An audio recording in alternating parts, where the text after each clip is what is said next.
is the picture? I was asking what picture he has on there. He was asking what game you were playing because you have a headset on. Me? Yes, you. I'm playing games with the heart. It's Gray Ghost. Nice. Okay. Nice. Turn on your heart light. All right. So tonight, Raz, Texas back there, and me, Akka. I just really miss you guys. That's what it is. We decided, in place of our podcast tonight, because we were all tired, that Raz and I were going to go live. And then Hexus was like, you know what? Gosh darn it, I'm going to join too. I don't think I said it that way. Gosh darn it. GD it. I'm going to go live too. Yeah, why not? G-Dog, Dizzle Dog, Fizzle. Well, I mean, I try to be nice and just say some shit and, I get made fun of. Thanks! Who's making fun of you? You. Oh. What are you doing right now? What am I doing? What am I doing? I don't know. Looking at the screen in front of me? So I can hear my little digital mixer again because I did something called a mic injector, and I don't know what that does. I guess it connects to an audio thing. He's cyberbullying you. Who's cyberbullying? You. I'm cyberbullying who? You said, what are you doing? And I was like, what the fuck? And he goes, he's cyberbullying you. Oh. You're sitting right next to me and you're cyberbullying me. I love it. Wow. By the way, the picture's Gray Ghost. It's pretty cool looking. Tell me if you guys can hear this, because I don't know if you can or not. Hold on. Nope. Yeah, okay. I was waiting for a fart, to be honest. Well, no, I've got a fart. Tell me if you guys can hear this. You're going to be quick with it. You're going to have to be like, loop back, then digital. Yeah, that's what I would have and then turn it back off. Well, there's a way I can do what's called a virtual audio cable, which will make it seem as if it's connected to a separate device, and it'll force its way into my mic without it picking up everything else. I just have to figure that out later. That's aggressive. Because it's what I'm going to have to do. Because Dell wants to use the same program I sent it to her, and we got to figure it out for her. So it'll work for me. We got to figure out how to get these buttons set up so that they make noises. Oh, I know how to set them up. You mean and let's do it. We don't. I just haven't done anything like that because I can't reach my soundboard from here. Mine has 10 built-in sounds. Most of them are ridiculous. I'm not always sitting in front of you. Raz wasn't talking at all.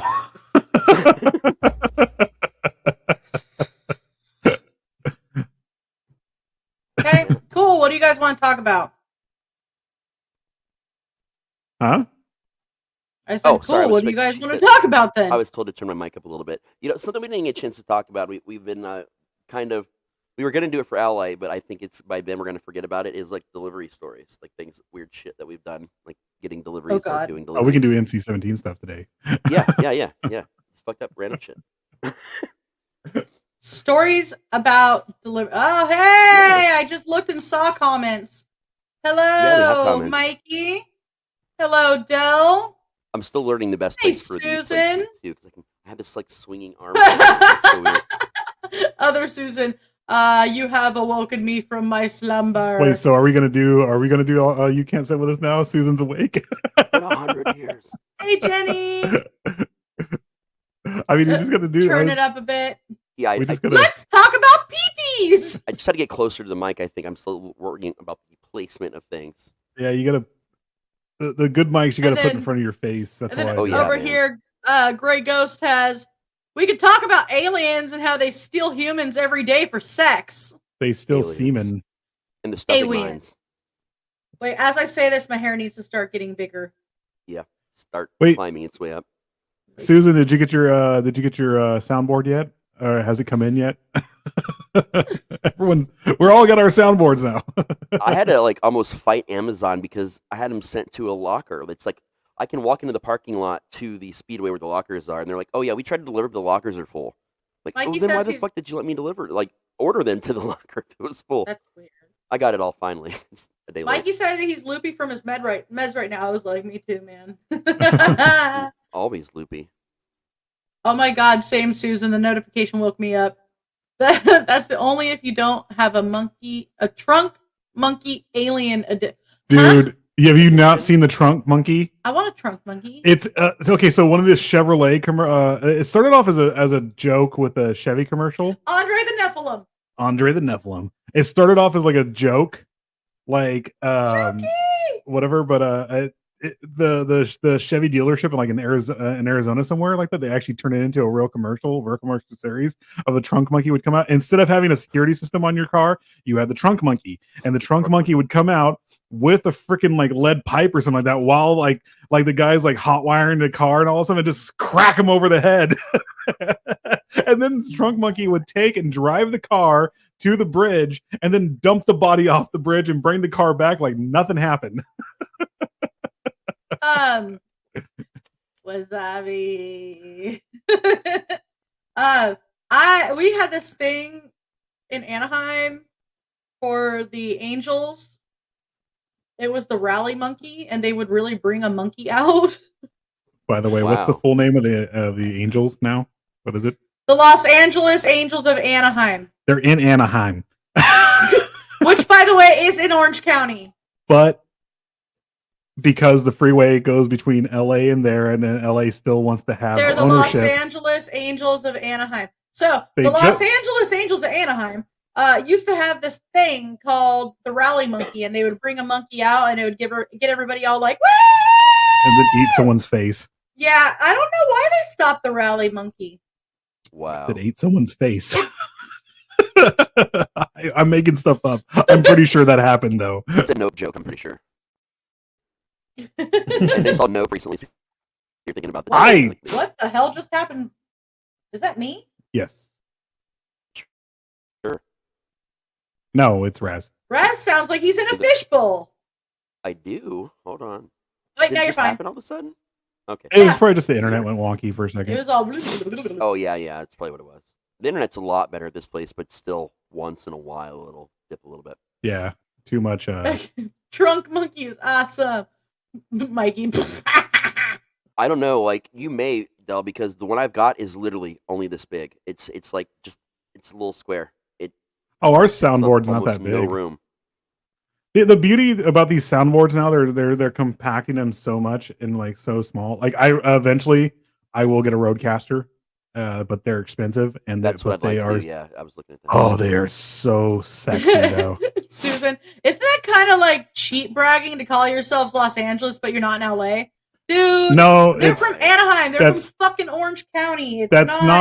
It's not the Angels' fault. That's LA. Literally, that is LA putting their mark on the Angels. LA. That's what LA does. That's how. If LA could take over Bakersfield and everything north of it, it would. No joke. They would. It's not LA, guys. I only know that Bakersfield exists from a country song from when I was a kid called Bakersfield, and now I can't remember Streets of Bakersfield. Buck Owens? Dwight Yoakam.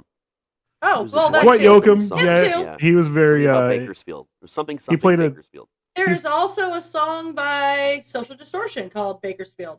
That's off one of their newer albums. That one because my grandma really liked Dwight Yoakam for some reason. Dwight Yoakam was very much influenced by Buck Owens, and Dwight Yoakam's sound is actually called the Bakersfield sound. That's the same thing. We actually rivaled Nashville for a long time because of Buck Owens. Which for me is so weird because Outlaw Country was born here in Bakersfield. I'm from Orange County, so like for some reason Orange County doesn't like Kern County. I've never figured it out. I didn't know that. They just don't. They don't. We're learning all kinds of things today about California. And tacos, guys. Like, there's a whole lot of shit talking on Bakersfield in general. Oh, like that's down south. So like like super SoCal, you know. It's all a whole lot of like, you know, one, they talk shit about like the shitty area. When I came up here, it was not what I expected because I was so used to everyone talking shit. Right. Yeah, it was not at all what I expected. When I get here in California, I think about that SNL skit, The Californians. I don't know if you guys have seen that, but that's all I can think about. You should check it out sometime. It's absolutely ridiculous. And honestly, I don't know why I just thought of Portlandia. I love Portlandia. Have you met a leaky? California is really. I got to be extra high to enjoy Portland, and not just a little bit. I got to be like trashed high to like really like Portlandia. It takes me a minute to get into it sometimes. California is really based. Sorry, it's judged on two things. One, the main thing is San Francisco. Portlandia can die in a fire. And Los Angeles. I actually love Los Angeles. It's expensive to live there. But it's I've never had a bad time there. I've never run into shitty people there. Same thing with Orange. I've never run into shitty people down there. I'm sorry. Everything about LA I know from Escape from LA, actually. So yeah. I imagine that's in my brain how LA is all the time. Hey, Calvin. Jenny said my grandpa owned a monkey. It tried to kill my grandma. Yeah, it tried to Happy late birthday, Calvin. Faces. Happy birthday again, Calvin. I got a weird story about a monkey. When I toured with a band named Freak for like a decade as the lead vocalist, and at one point in time, a friend of the band's sister got a lemur as a gift from their very rich father, and would bring this lemur around all the time. So when the band actually recorded its first EP, it was called Attack of the Lemurs, and we had a sound clip of the lemur just going ape shit one day, tearing shit up. Aren't lemurs like closer to like cats and stuff like that? They're closer to like raccoons. She just really wanted a lemur, and they got her lemur, and I still don't know why. All I know is chimpanzees are absolutely nuts, and I won't even go in. If someone's like, "Hey, come over here and hold this chimp," but nope. All I know is Zaboomafoo was cute. The what? What's that? A boomafoo? Zaboomafoo. I don't know what that is. Zaboomafoo. What is it? So when I was a kid, we didn't have cable. We just had like, PBS and shit. Yeah. And even in high school. And so at the end of school, I'd go home because I was a latchkey kid, and there would be nothing on TV but like children's programming. Yeah. And there is this one show called Zaboomafoo that no longer has an actual lemur, but it used to have an actual lemur. And it's like an educational thing. Thank you for whoever did that. Oh yeah. The lemur's name was like Jovian or something weird. I'm looking up the thing for it now, and it does look a little bit familiar. I lived on a farm, so when I was like after my time, I went home and I almost made not mustard gas, chlorine gas one time. I did not ammonia and bleach. Well, I'm not giving away the mixture on live feed. Everybody knows how to make Agent Orange. Agent Orange? That's what Agent Orange is. It's not like we're putting tinfoil in drain cleaner. Don't do that either. Don't do that either. But I did that, and then I lived on a farm. It was cool as shit. I'm not gonna lie. I just had the Anarchist cookbook as a kid and used to do things inside of it because it was fun. That was back in the day when you could get the Anarchist cookbook at a library. No, like way before then. Like the original version of it was only on the internet, and you could only get it from a BBS. Like the original people version. Have heard of Zaboomafoo. Oh, my cousins actually had that before the internet. Like no joke. Well, I mean, honestly, the BBS was kind of before the internet because you had to connect to someone's like very local like computer. Oh, like, that's true. Like a garage full of a giant sized server room, and you could only connect to it if you knew like the password and the guy that owned it. That was called the sysop or whatever. And I used to do a lot of stuff like that, and that was I did it with a Commodore 64 originally. That's how long ago you could do that stuff before the internet was like a thing, and that's how we got the Anarchist cookbook originally. Funny story is the Nintendo, the original Nintendo, the NES. You could actually it came with the internet option on it. No joke, for dial-up, and they intended on using it in Wisconsin for they tested it out for gambling there, and it got banned real fast. But hey, Mikey says, and now the FBI is watching us. But hey, we got more viewers. Yay! They remade that actually for Super Nintendo and Sega, and it was called the X Band. And you could hook up your systems that way, and there was like limited chatting you could do, and you could send save files kind of back and forth, and then stupid things, but it wasn't that. The original intent though for the NES was for gambling. Yeah. And like that's when the whole kids being able to gamble online were like, oh my god, this is actually plausible now. So we really start looking out for this. Dell brought up my favorite online game ever, Legend of the Red Dragon. I still play that. There are still BBS servers that you can access just through Google and still play that fucking game. It's ridiculous. It's a stupid fucking game, but it's fun. I see. East Coast. Hey everyone. East Coast Haunters. Hey everyone. Hi West Coast. Hiya, West Coast. Hello, East Coast Susie's Hunter. Hello from a tired. Midwest Hunter. we're all West Side. Web TV. I remember that shit. First off, fuck yourself and then click your claim. First off, fuck your bitch and the That's what it was. West Side when we rode, can we quit the team? I was listening You to that claim yesterday. to be a player, but I fucked your wife. This one That's right, you time fat PBC camp. motherfucker. That's right, you fat motherfucker. I fucked you. I fucked your bitch. Oh, that's what it was. I fucked your bitch, you fat motherfucker. See, And this is I how could we play the keep sound getting for that, banned. too. God damn it. Oh, I think half the sounds like I got Dennis. I'm still asleep. Piss off.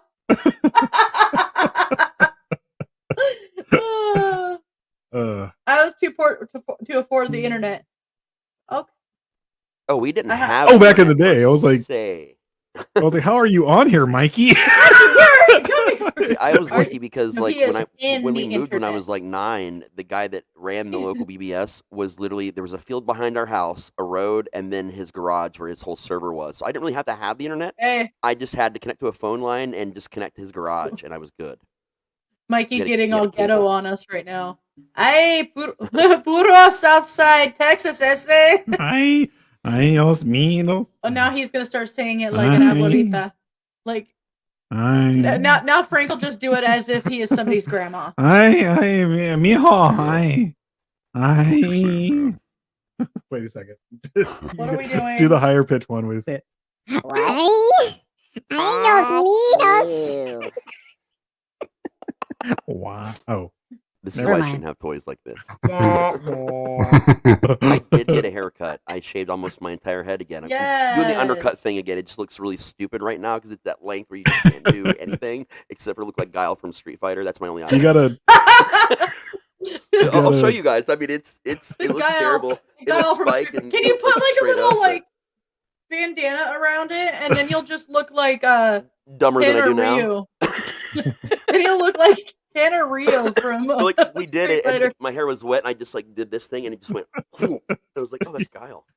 Raz, you're downright fierce like a Hadouken. Hadouken! I had that sound too, man. I had Toasty from Mortal Kombat sitting on this thing, Godzilla roaring. I had Tenacious D So- singing "That's Fucking Teamwork." We do need to talk about The butt sex? alien. Well, I guess so. It would be Alien butt probing? sex. It would be Hold on. butt sex because they There we steal go. aliens every day for sex. Or wait, they steal humans every day for sex.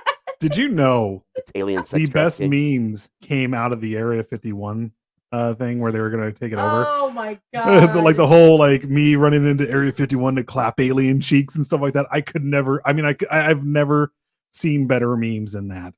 Actually, Bernie Sanders cold in the chair produced some of the funniest fucking memes I've ever seen. Oh, Especially when they placed him right into the Sharon Weiss burnt pumpkin pie.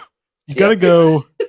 You gotta go back to 2016, and like the best part was regardless whether it was whether you like Trump or not. The best part is Bush is still Bush because he's that one meme where he's trying to put the ring slicker on and he couldn't get it right. He just sat there with it like almost like it wrapped up in it. It was like, oh, Bush is still Bush. Memes. I like memes. Memes are fun. See, we just called oh, those captions oh. when I was a kid. You're With the captions for SAS a coming random up. So Shit's about to Guys, get crazy. both Raz and I are gonna have signed up for the SAS. And for those of you over here who might not know what the SAS is, it's the Scare Actor Spectacular through scurryface.com. And basically, it is where a bunch of haunt actors talk shit to each other for several months. Yeah. they shake their wieners and fart in each other's general directions. And whoever gets the most votes wins. Yep. And they win 2 different trophies, and then sponsored ad sponsorship Something on like that. Scurryface, which is pretty cool because it's worth quite a bit. Oh yeah. And so It's worth its weight in scare actor But gold. mostly you get something that haunt Like actors bippity spend their boppity boo. entire lives trying to find, and that's self-respect. we I think we lose most of the self-respect we do have in the process while doing this as we're talking shit to each other. I'm still down to if we both get pulled in the same round, even if we're like in separate areas. Yeah. If we get pulled in the same round, we are so doing the kid and play thing. Oh yeah, dude. What's the kid and play thing? Their dance? Epic. Yeah. You know, they kind of like hook their ankles together and they like jump around on one foot. It's a whole thing, man. We gotta do that. We just gotta have it like. I think she means like this on like a philosophical kind of, because we're not actually going to physically get together and do this because we're not going to physically. Well, I was gonna say we could actually just do like a poorly edited like green screen. That's the point of the kid and play thing where it's just doing it. Basically, we're gonna. We had self-respect. We are definitely gonna do some like epic rap battles in history type parody things like we were talking about. Oh yeah, no, it's happening. I'm down for that. The problem is I'm not as good of a rapper or writer as Raz over here. So I'll help you. If we're doing this together, I'm gonna help. I mean, we'll do it like as a Delphine. Team. You do have to put on your Batman onesie. Yeah, I should have put my other onesie on. We just got to get Susan in here. We could actually just do the You Can't Sit With Us episode. Just, You Can't Sit With Us. But,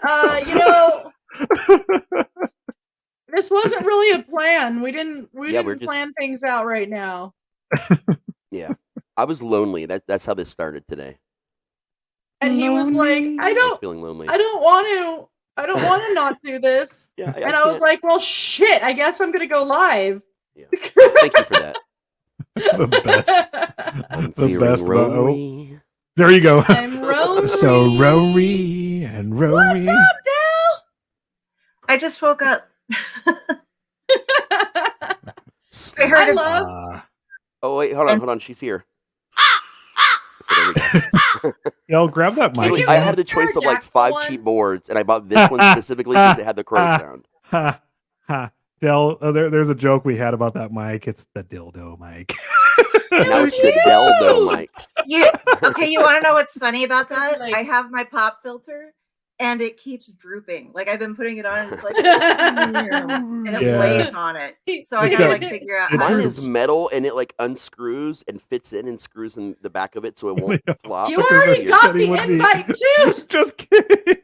My precious. I love that there are people coming in on Clapper.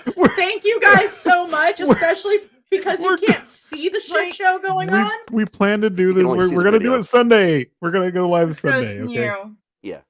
I try to. We are gonna record our episode Sunday. No.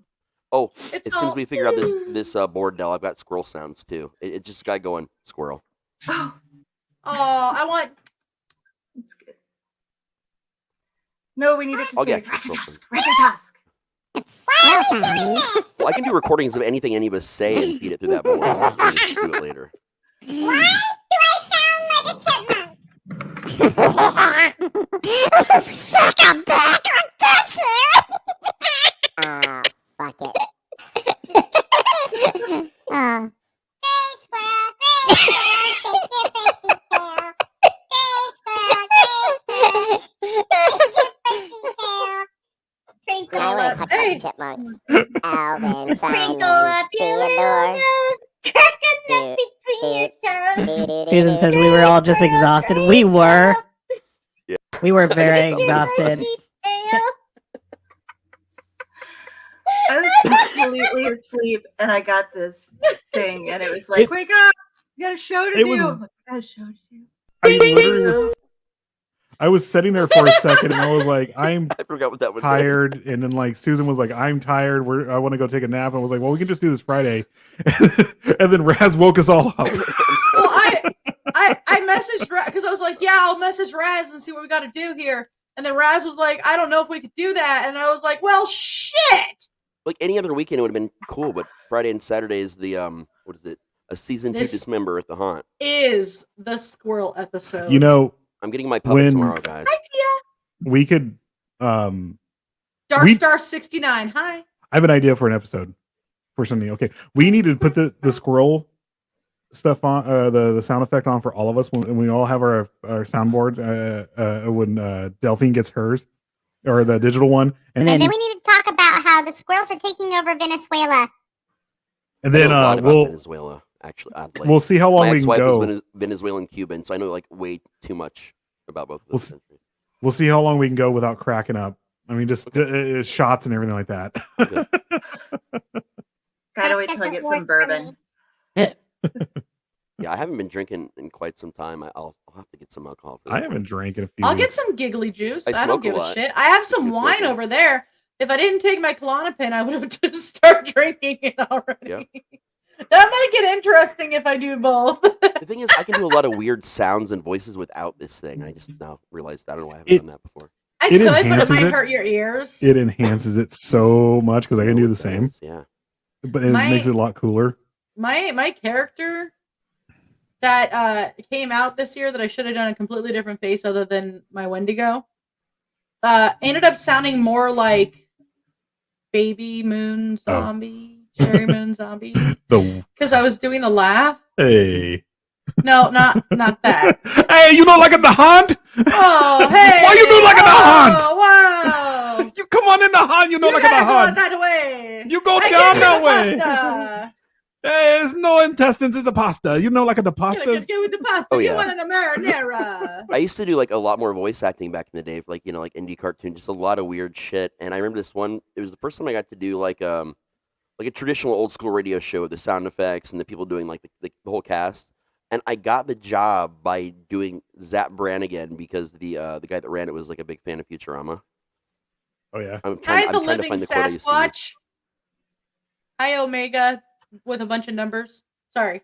Oh, and hi, Calvin and Chris, Mikey. Yeah. Hi, everybody.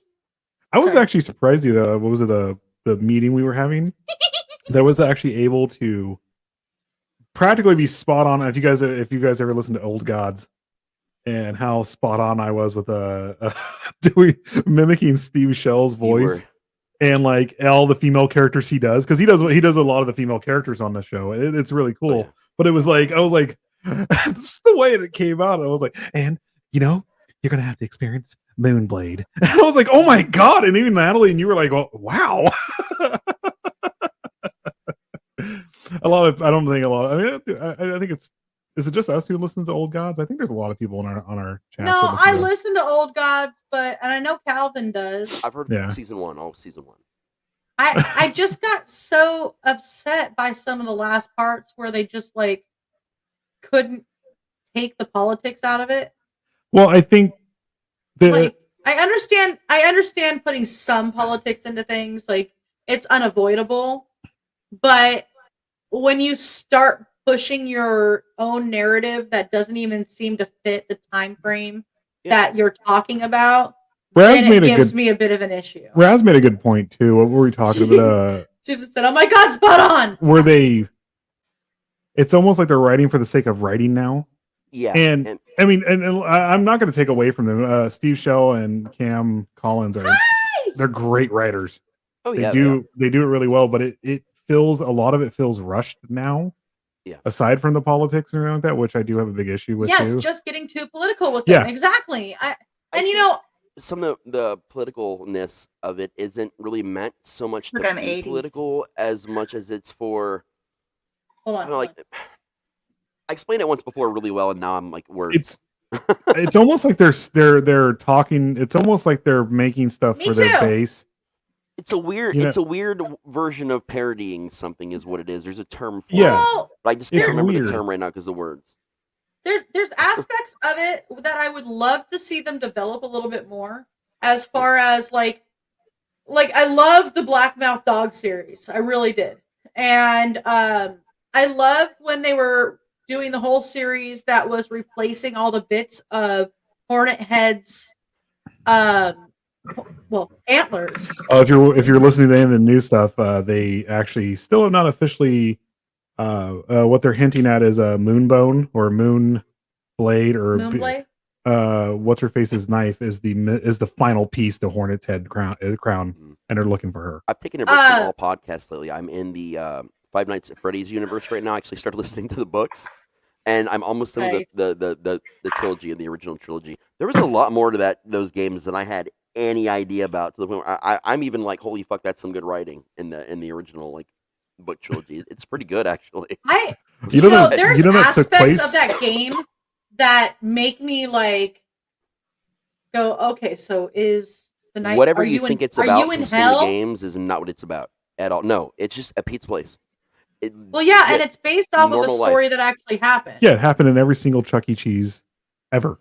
Yeah, Every single Chuck E. it's Cheese. loosely based on that because the guy that wrote, I think he used to work at one, but I haven't confirmed that yet. I don't know a lot about the guy, but I just thought it was about these creepy, animatronics coming to life. It is not at all. It's about an actual human being that was taking and murdering children, and then somehow the souls of the children were possessing the things to murder everyone else that came in, and it was the night guard that was doing it all. So I actually knew that. I didn't know that's what it was because I've seen 1, 2, and 3 played from beginning to end because I used to do let's play videos with a friend of mine where he would play it and I would just make fun of him while he played. That was my whole like now. That was the shtick. Yeah, and Steven, I didn't know just you to could watch do him that. react. Oh yeah, Twitter. You can watch everything through Twitter. You can't comment though. I don't think. I don't know. We've been having trouble with that. Well, no, we can't bring up comments, or we can't. No, I think you can comment or something, but we can't control it through StreamYard. So. Yeah.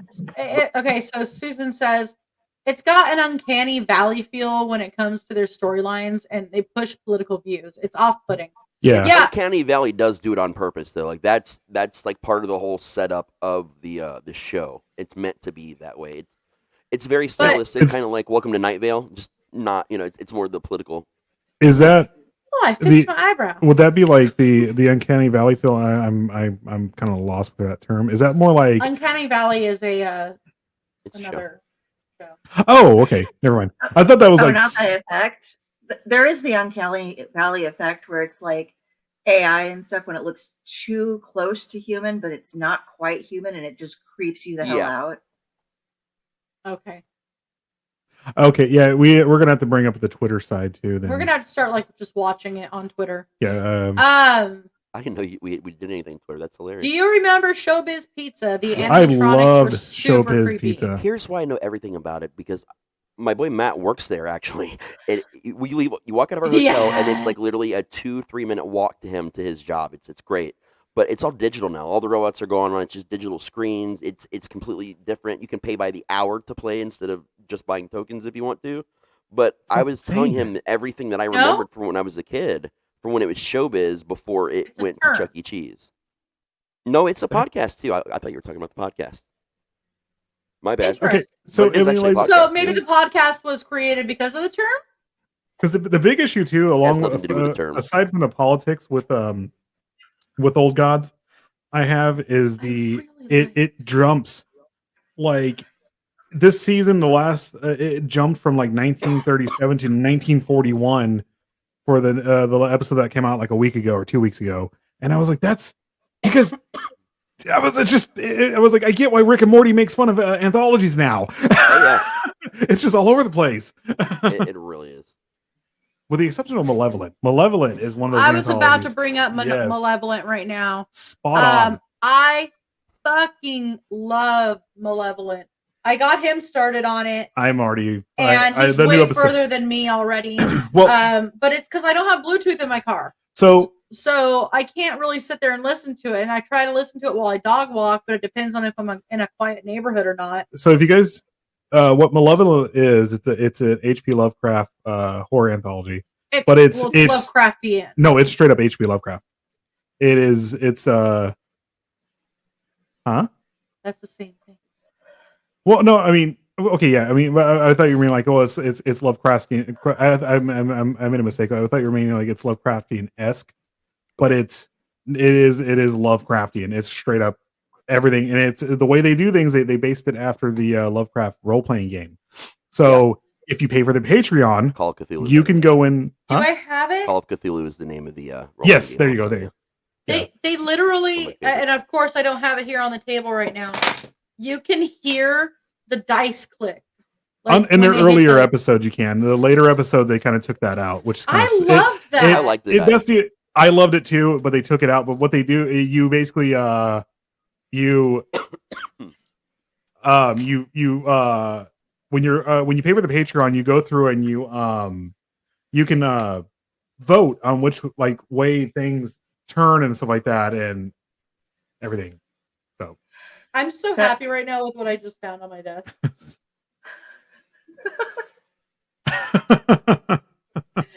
I love this movie so much. Me too. I actually just watched it again, like 3 or 4 days ago. I can't even say the quotes. You know what? I think we've already fucked ourselves over with a lot of the shit that we've said. I mean, definitely. My favorite quote is kind of towards the end when he's making an announcement. I don't know. Can I get in trouble for that one? I mean, I honestly, at this point in time, quotes you can't get into that stuff. You can legally say quotes. I mean, you can legally say. Where he goes. Yeah. Okay, fine. Lesbian Nazi hookers abducted by UFOs and forced into weight loss programs tonight at 9. Yep. Oh, that was like not by far remotely the worst thing we've ever said on here. No, it's totally not. But like for some reason that line is by far my favorite line in the entire movie. Oh yeah. Oh, Susan said our daughter just got bought Call of Cthulhu. And that's interesting too, because the newer one was okay. Honestly, I played it. It's not great. The version that they put out called the Sunken City, which is about the world of Lovecraft, is actually a way better game than Call of Cthulhu. Really? But originally, it was an Xbox game before that called Call of Cthulhu: Dark Corners of the Earth, and that was amazing and it was difficult. Fun. But that's all based on the pen and paper Call of Cthulhu. Yeah. There's a new one that just came out. I am not sure if it's the one that Odd Daughter got, but it's on the it's on the websites. And it's I wanted to download it, but it wasn't part of the I didn't know if I wanted to spend money on it because it wasn't part of the because we have the Xbox membership and stuff like that where we get so many games free a month. Xbox people, man. Yeah. You know, if you walk into the closet, right? If I send him into the nice, now he's the Blues Brother Cthulhu. I mean, it's a fun game. He was Secret Agent Cthulhu, but I lost his briefcase. I can't make him right. But like, if you like Call of Cthulhu, it's cool. You're an investigator. You're that kind of thing. But the way they did it, they didn't lend it to like a longer, deeper story. It's actually a really short game by comparison, which was odd. So these other designers got together and they did Sunken City, and that one is like Dark Corners of the Earth on crack with like multiple DLCs and way more investigating, and like it's crazy. Well, I think with the old God of War stuff that come out, the revamped of basically have it. The original ones were fun because never it's played straight a single up one, but I've watched them play it. The original ones are platforming, but the new one is it's all it's adventure. It's open world. You go you do everything like that, and people have gotten like really spoiled to that now. Open world, which I have no problem with. Sunken City is like an open world version of Dark Corners of the Earth. It's like that intense and like that expansive and open.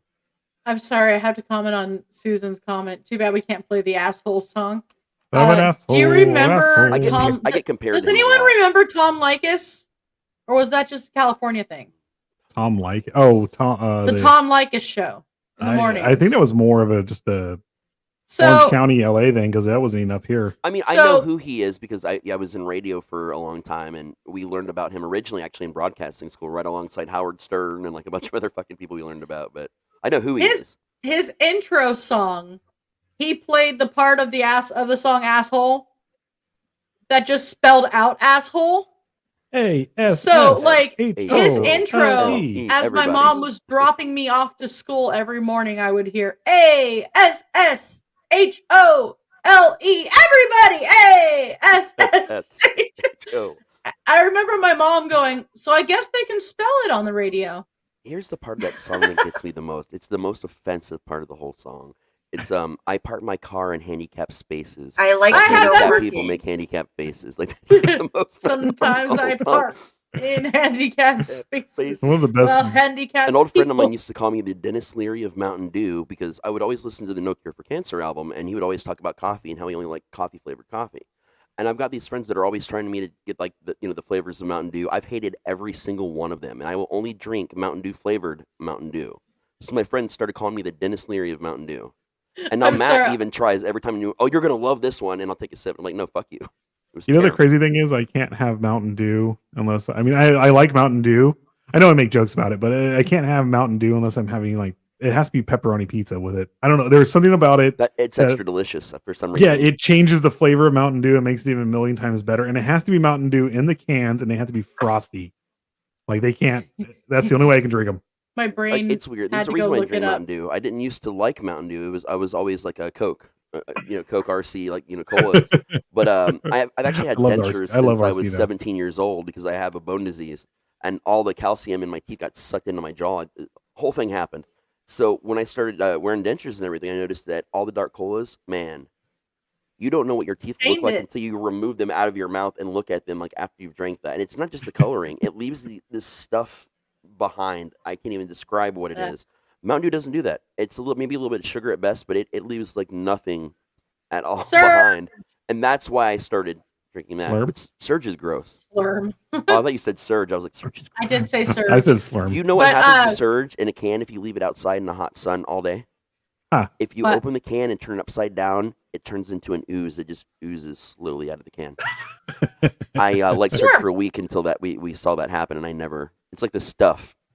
Of course, by the way, I just pulled up. Surge. You know what I'm going to do? I'm going to get myself a 1967 Cadillac Eldorado convertible, hot pink, with whaleskin hubcaps and all leather cow interior with big brown baby seal eyes for headlights. Yeah. And I'm going to drive in that baby at 115 miles per hour, getting 1 mile per gallon, sucking down quarter-pounder cheeseburgers from McDonald's in the old-fashioned, non-biodegradable styrofoam containers. And when I'm done sucking down those greaseball burgers, I'm going to wipe my mouth with the American flag. And then I'm going to toss the styrofoam containers right out the side.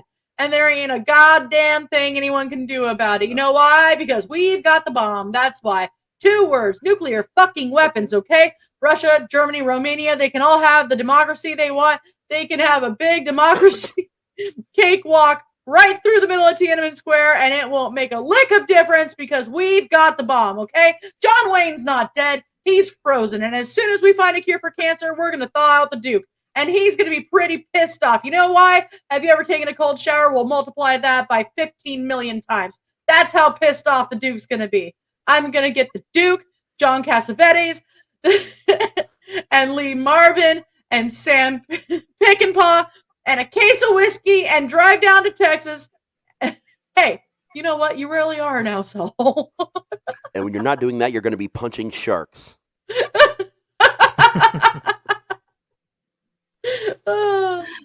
Susan says, "Oh my God, Delphine, I love him." Stop, Cthulhu. I used to have the superhero Cthulhu, but I don't know what happened. I lost that forever ago. I kind of want to go get my mask, my ski mask that has all the.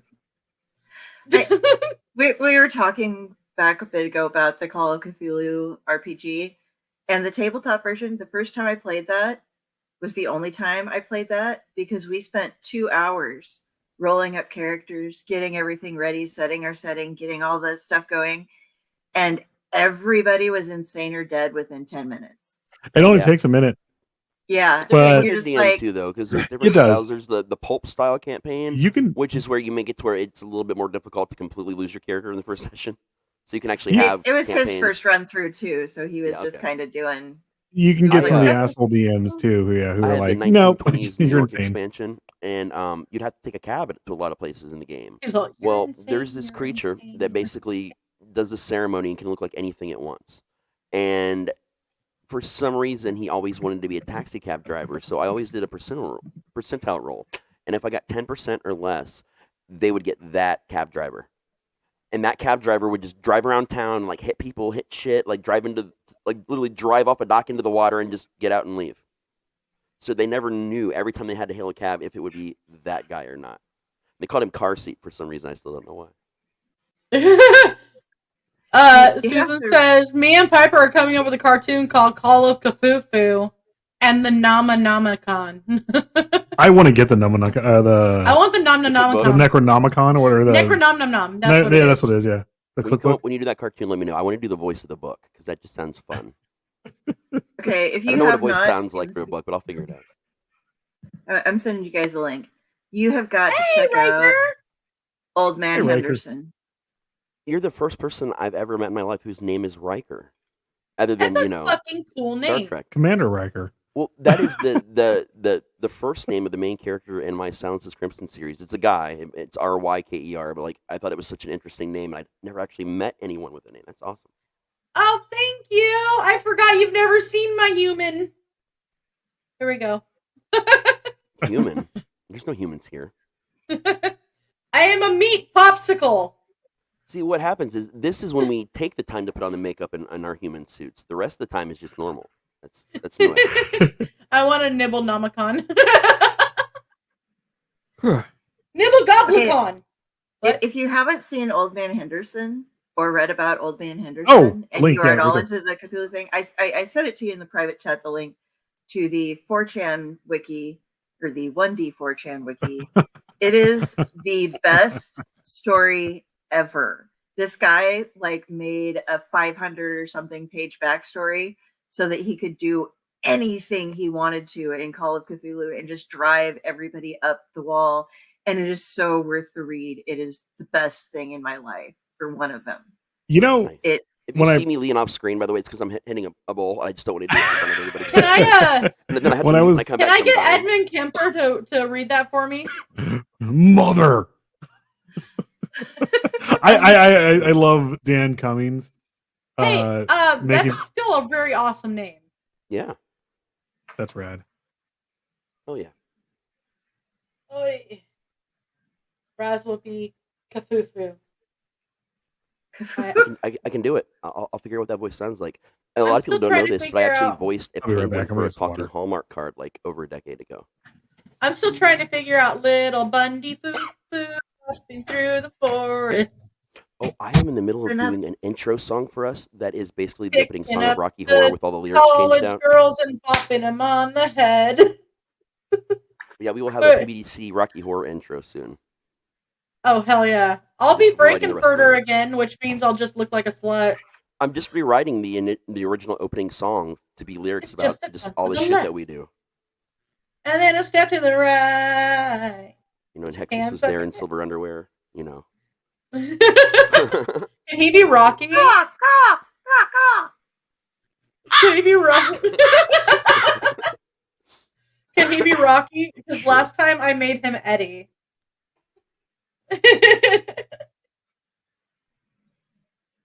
Yes, yes, it is. Yes, that is the hubby. And he's gone right now. He's invisible. But I was gonna. Oh, go ahead. go ahead. I was just gonna. I was gonna do a whole thing with Oddmother and Dell about the thing I wrote this week that came out. But I'm just gonna mention it. I wrote a kid's book, and it's called Lincoln. I can't remember what it's called now. Oh, Lincoln's Halloween Adventure. I forgot what the name of the book. But it's a kid's book, an actual one. It's not completely messed up like me. But I'm really excited about it, and it came out on the 5th, and you should go and buy it, or things will happen that I cannot say. Guys, on air. yeah. Okay, what is it called again? Lincoln's Halloween Adventure. Lincoln's Halloween Adventure is it by Raz T. Slasher? Yes, it is. And it So is a you can find kid's book. And you and can it's purchase illustrated it where? by Stu Brown. I want to mention that. Illustrated by Stu Brown. Illustrated by Stu Brown. Yes, you can find it everywhere books are sold, like Amazon, Barnes Amazon, and Nobles, anywhere. Barnes and Noble. Okay, so we're gonna go down Yep. to Barnes and Noble Yep. and go look for it. Well, you're not going to get it in store because they don't put indie books in store, and like it just doesn't work that way, I'll unfortunately. force them. But I know that I'll buy like on 20. Like I'll order 20 and then I'll only buy one.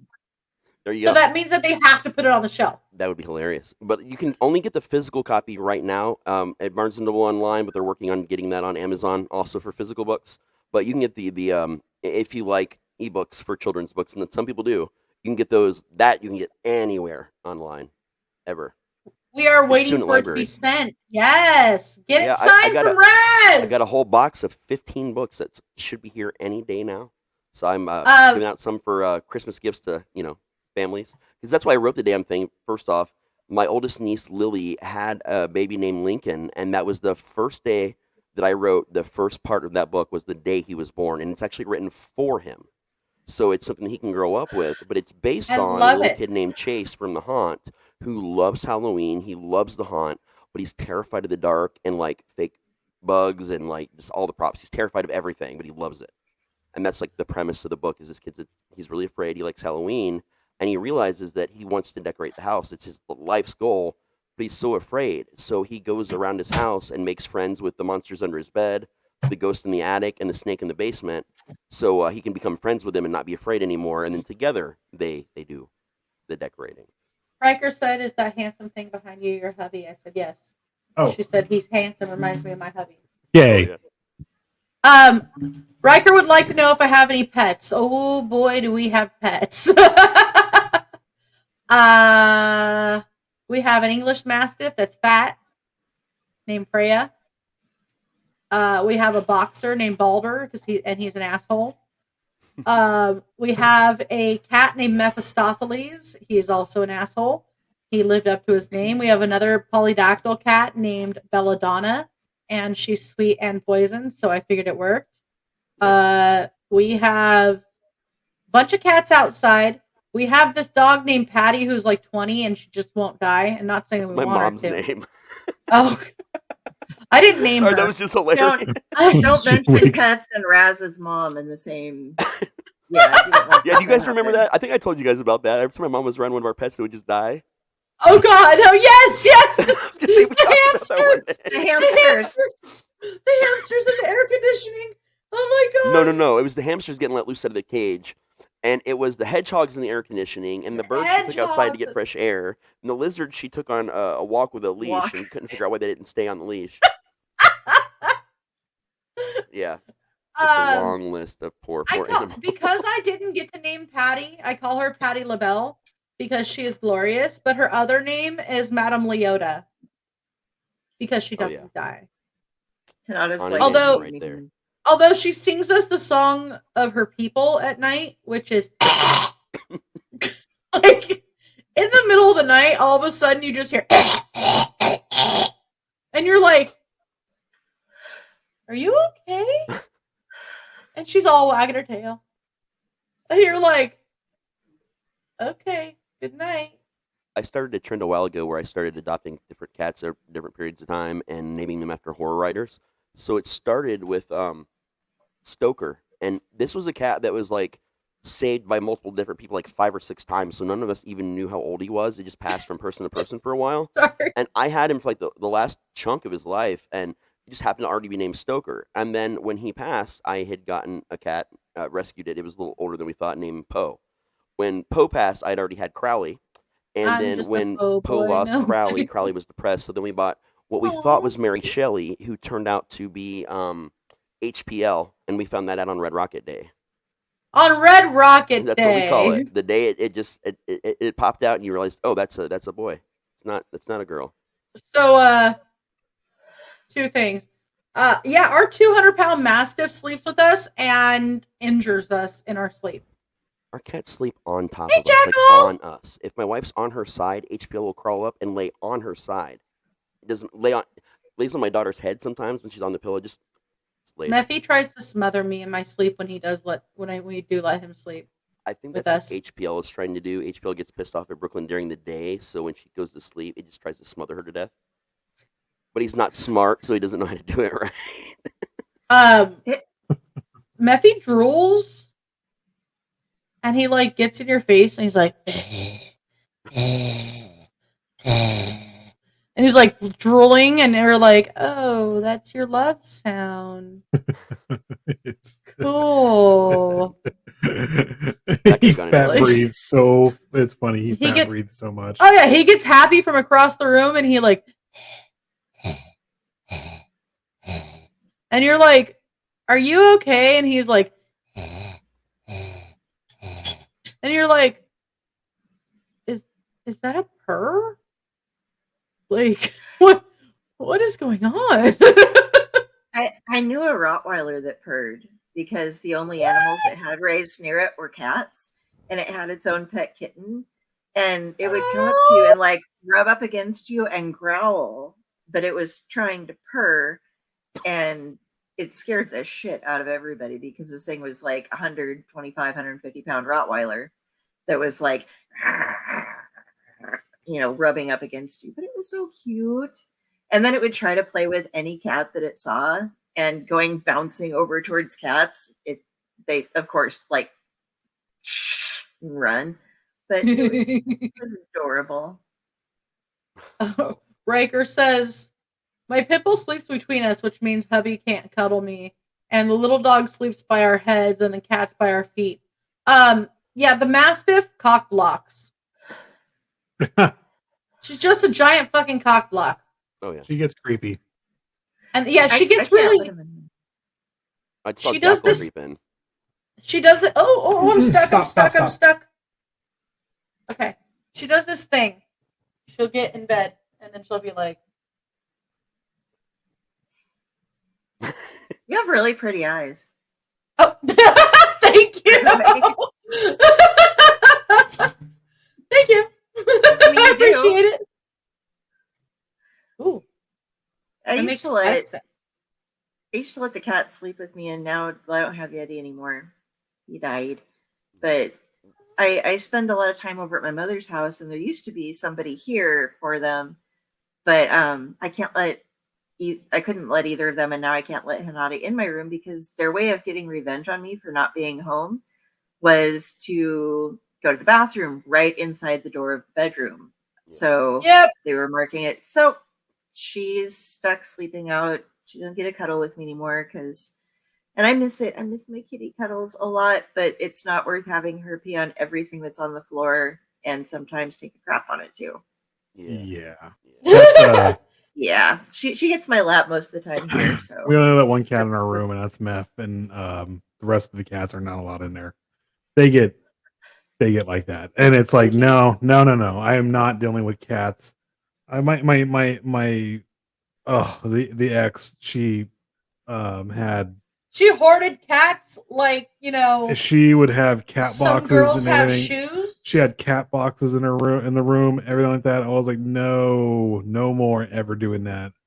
I mean, I get it. Like if you have a 1-bedroom place where you need to do it, but No.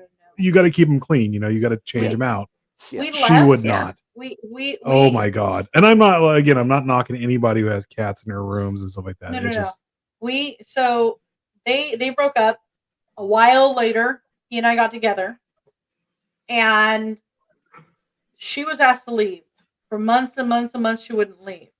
We came here when she finally got kicked out officially, and opened up the room, and there were 15 fucking cats in the tiny. 15. In this room we're in right now. Yeah, it took us a year to clean this. It took us only a day or two really to shovel everything out and get it out of there. But we had to get the smell out. But it took a scrubbed year. the walls, and then we had to repaint them. And I don't have that problem with either of mine. Like we don't, their litter box has never been in the bedroom. Like my big guy he's still only like 4. But sometimes if he doesn't have water for like 20 minutes longer than he wants, he'll get pissed off. But you'll catch him, like you'll tell him no, then he won't do it. But if then we go on vacation and they don't come with us, sometimes he will pee on like one thing just to be like, hey, that was a big move. Don't leave again. But it's not that bad. We use the paper pellets for the cat litter and all that stuff to make sure the smell's down and all that stuff because I've been thinking about trying those actually. It's a million times better. Yeah.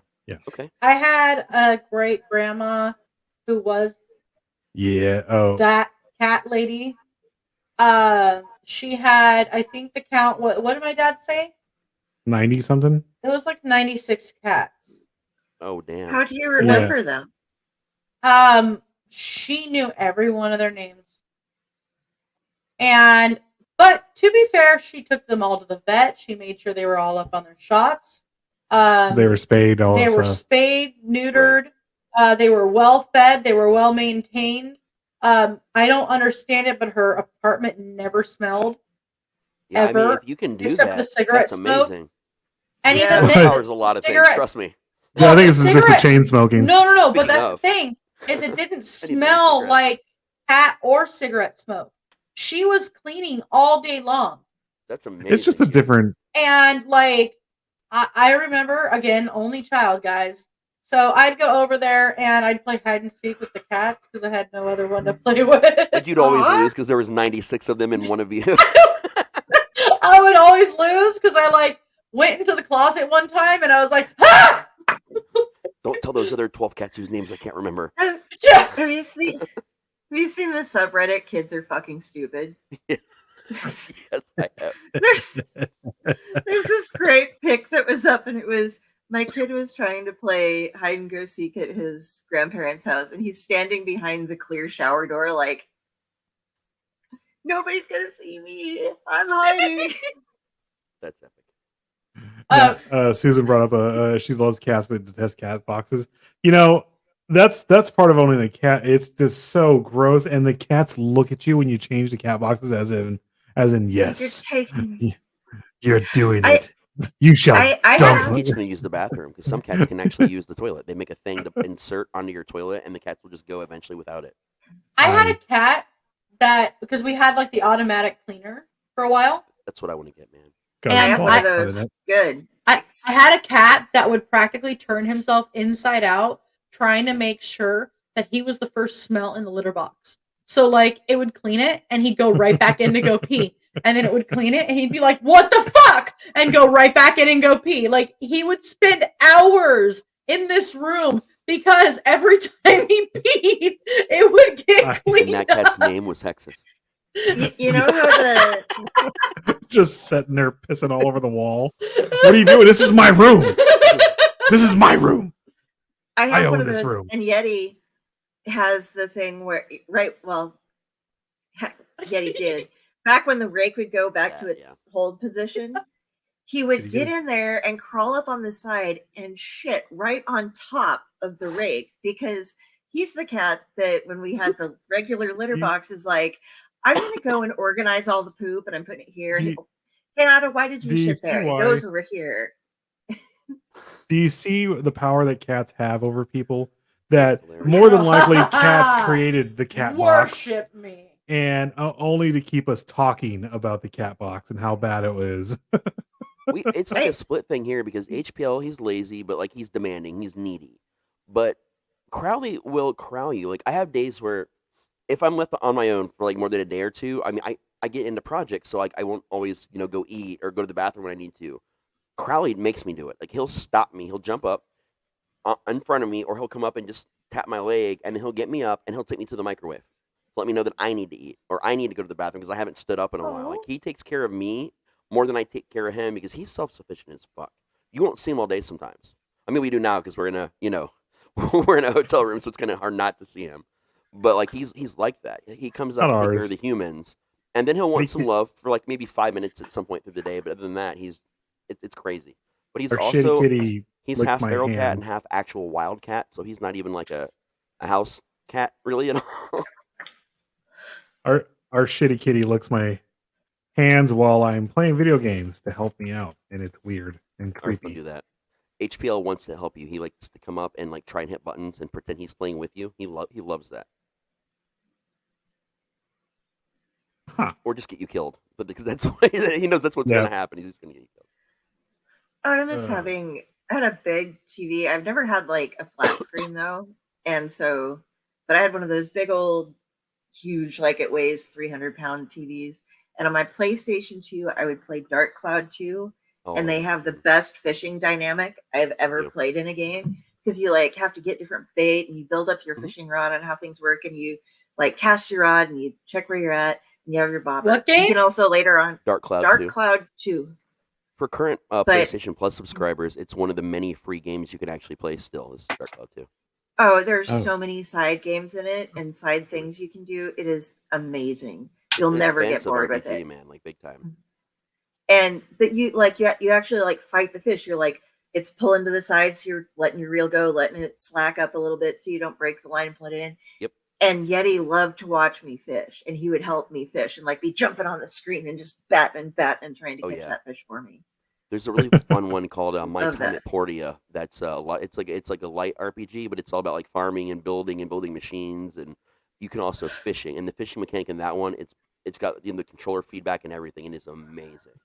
And it's a really shitty little game, but if I can't fish in it. Oh yeah, you'd love Portia, man. It's great. They just did a new one, My Time at Sandrock, that's on Steam right now. But I haven't played it because Portia I like a little bit better with controller, so I played it on PlayStation. But as soon as Sandrock goes over to PlayStation, that's what I do. Yeah, to unwind, I get really high and I play like crafting and building games and simulation games, and I just don't think. I look over here and I go, "There's my poor PS2. there's the place where my TV used to be. Don't do I can't TVs play it anymore. anymore. Like, seriously, do projectors. There are so many really good projectors you can get for really cheap with a decent screen. Have a good night, Riker. And they will not only look better than whatever TV you can actually afford, because you can afford a much better projector than you can a TV these days. And I got like a 100-inch screen for mine. Obviously, I don't have it set up here. But you can like have the projector right next to you on the table, and you can just plug your PlayStation or your computer like right into it, like right next to you. And then you just put the projector on a tripod, and bam, you're good. I miss the old control because I love that, like I said, with the fishing and stuff. And there's also a golfing thing at the end of levels when you reach a certain point and you can build different golf clubs. Yeah. And it's really cool because you have to golf sometimes like across various regions where there's huge drop-offs on cliffs. And every time the ball hits anything, it changes color. And you have blue and red. Yep. And you have to have it be the opposite color to go into the portal at the very end, or else it will bounce off of it and you lose. So you have to you have a par that's really hard to get, but you can get some really cool trick shots off if it's like really close. You're like, okay, I have to bounce it off of there and it'll be fine. But you're in a room with cliffs and it's just such fun. Play Dark Cloud too. You'll really like it. Yeah, it's super awesome. It's fantastic. Should we play commercials? Oh shit, yeah. We're an hour in. Yeah, we'll be right back. I'm gonna play like all the commercials at once, guys. Lots of them. Woo!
Hello, all you beautiful people out there. It's your boy Sleepy. And when I'm not guzzling down gallons and gallons of amazing ice cream, yes, oh, I love ice cream. Oh, hang on. I'm watching PBDC TV. Now, back to the show, all you beautiful people. And remember, stay nasty.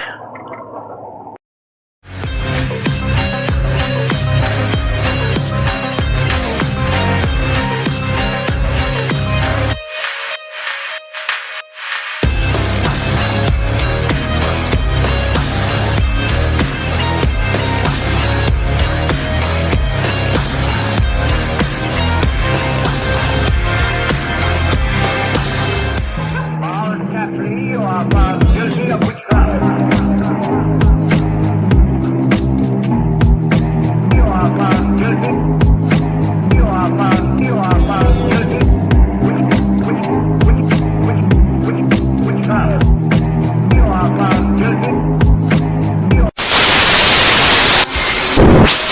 Healer is a qualified psychic and spiritual medium who gives accurate psychic readings through a range of mediums.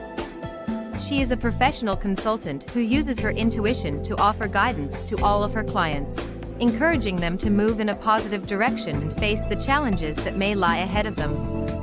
She is also certified Reiki Grand Master and Shaman. Follow her on Facebook or YouTube each week for her weekly free live readings.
This is Professor Edgar Fluffosaurus from Spooky Tales with Steve the Cat, and when I'm not hosting Monster Chat or knocking down small Japanese cities, I'm watching PBDC TV.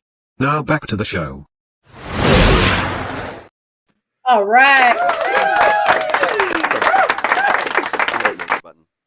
I showed everybody the commercials. At least I attempted to. My arms got tired.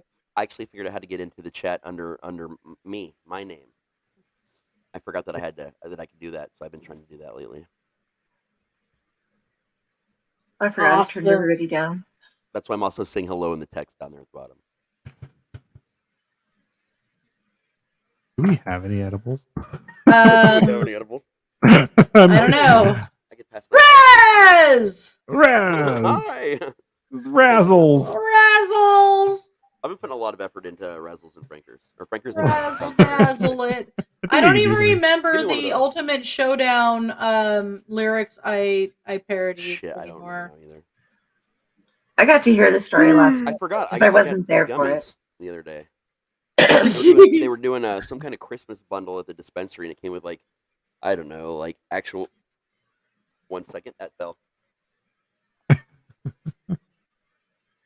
Yes, there are edibles in the shoe thing. You can't just leave a gummy laying around like that.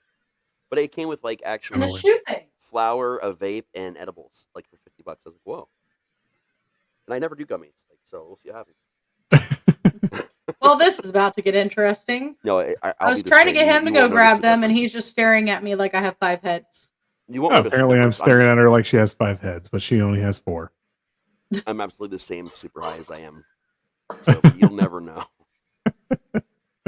Not really. That fucking ridiculous in real life. You won't know the difference. We have maintained like people on Clapper for quite a while, and I love it.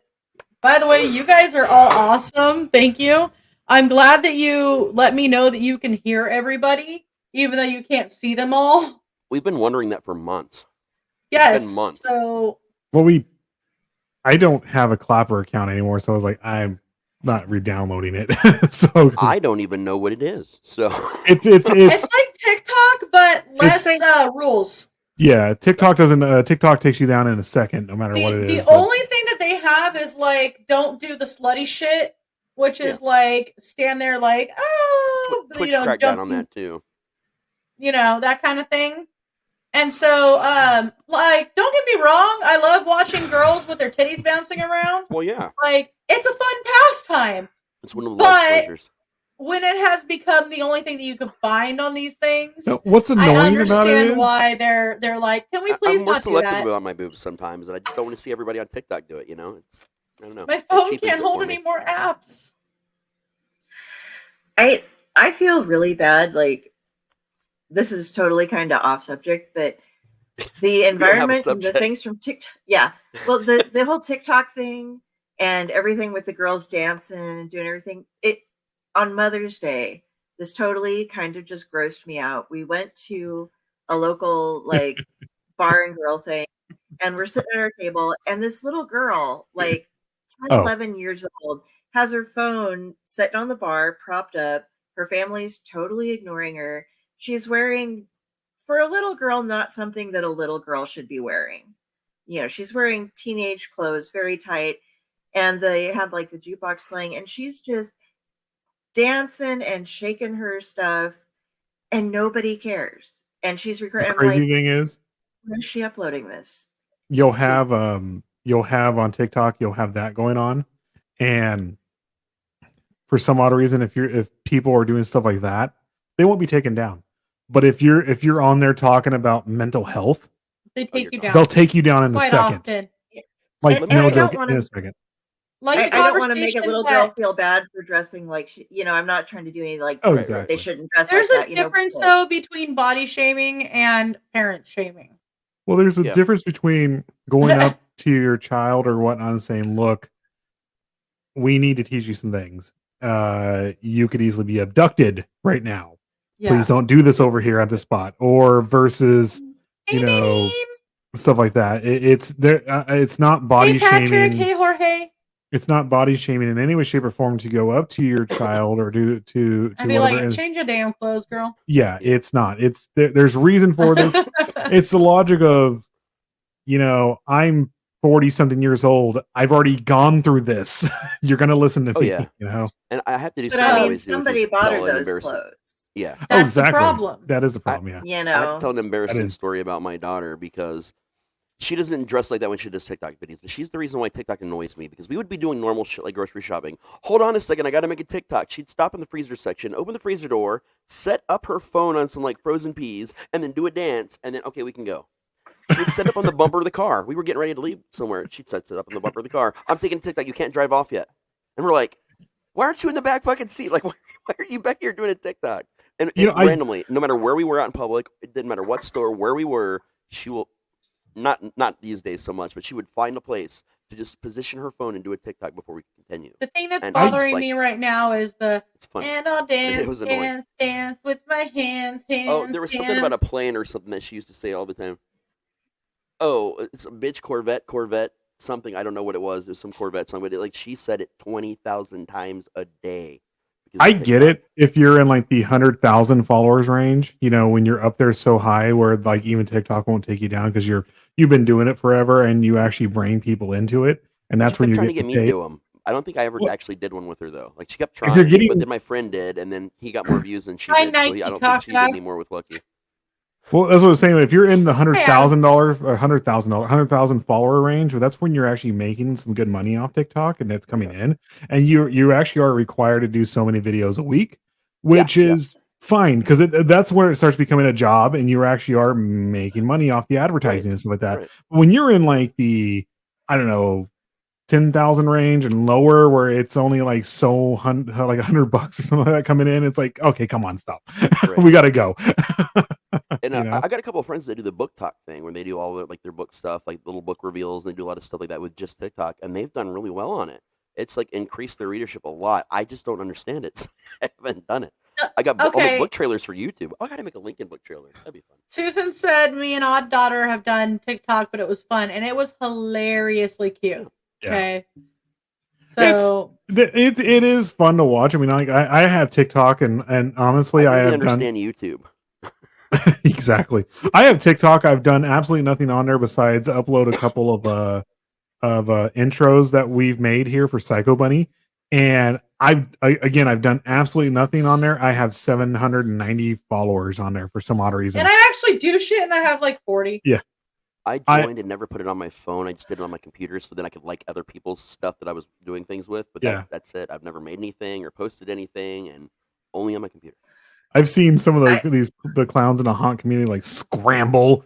I just need to get to 1,000. I need to get to 1,000, and all of a sudden they get to 1,000. They do their live feed, and then they get taken down in a second. I know. I've seen it happen so many times. It's heartbreaking, dude. I believe it happened to a couple meth clowns. Which I know a is lot of people. hilarious. Yeah, a lot of people. I keep randomly adding your stuff on TikTok to That cracks TikTok, me up so Raz. much. Oh my god. I don't know if I told you guys. Del knows about this, but I started writing a secret project again. It started off with a one-shot story I was gonna turn into a series, like I think, like the beginning of this year, and it's about a guy that manages actors at a haunt. That doesn't sound like anyone we know, but Not at all. It's done in the style of John dies at the end, so it's very odd. It's very bizarro and hilarious, but darkly hilarious. And people die and get murdered. Can you only see the haunt actors from the corner of your eye, like John dies in the end? I haven't brought the hunters into it because there's all these people in the buildings, and they get this little book they've got to follow because there's these things inside that'll kill you.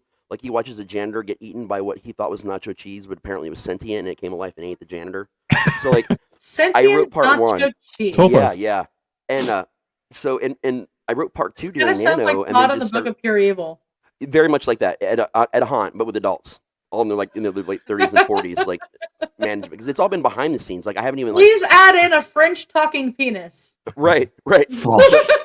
I've been like, I don't know, it's gotten really funny, and it's been my therapy thing. So I've decided that I'm gonna write like somewhere between like 10 and 15 parts of it, and then I'm gonna start putting it on there again because I don't know, it's been so much fun to write because I get to take out a lot of my frustrations in the haunt industry by just making fun of it in a way that people wouldn't know that I was making fun of it unless they knew like specific circumstances. Like you guys hear a lot of stories from me directly, so you'll probably catch on to a lot of it. I know I'm gonna put Dr. Apenhumper in there soon. So Apenhumper. Yeah, we love him. You know the funny part is we haven't even talked about the one thing that we said we were going to talk about. What? Fucked up deliveries. Okay. Oh yeah. We should get to that 100%. I mean, I don't even care, honestly. Like we can I want to talk about it as another show. Who's been? Is it just you and me who've been the delivery drivers, Raz, or Delphine? Have you been a delivery driver? Yes, I've been a delivery driver. I have How some many- good ones too. Yeah. How many times have you gone to the door and there's just been some dad wearing a robe that barely went down past his thigh? And the grandpa and the worst is that when it's a grandpa, because when he comes to get it, you can actually see his testicles poking out of the bottom of the robe. One of the stories I actually have is when I first started, I worked with this guy and he was telling me about how like he because I worked at a pizza place in a rural area. It was a rich rural area, so we made a lot of tips, but it was just really spread apart, and it was going out to the fields and stuff like that.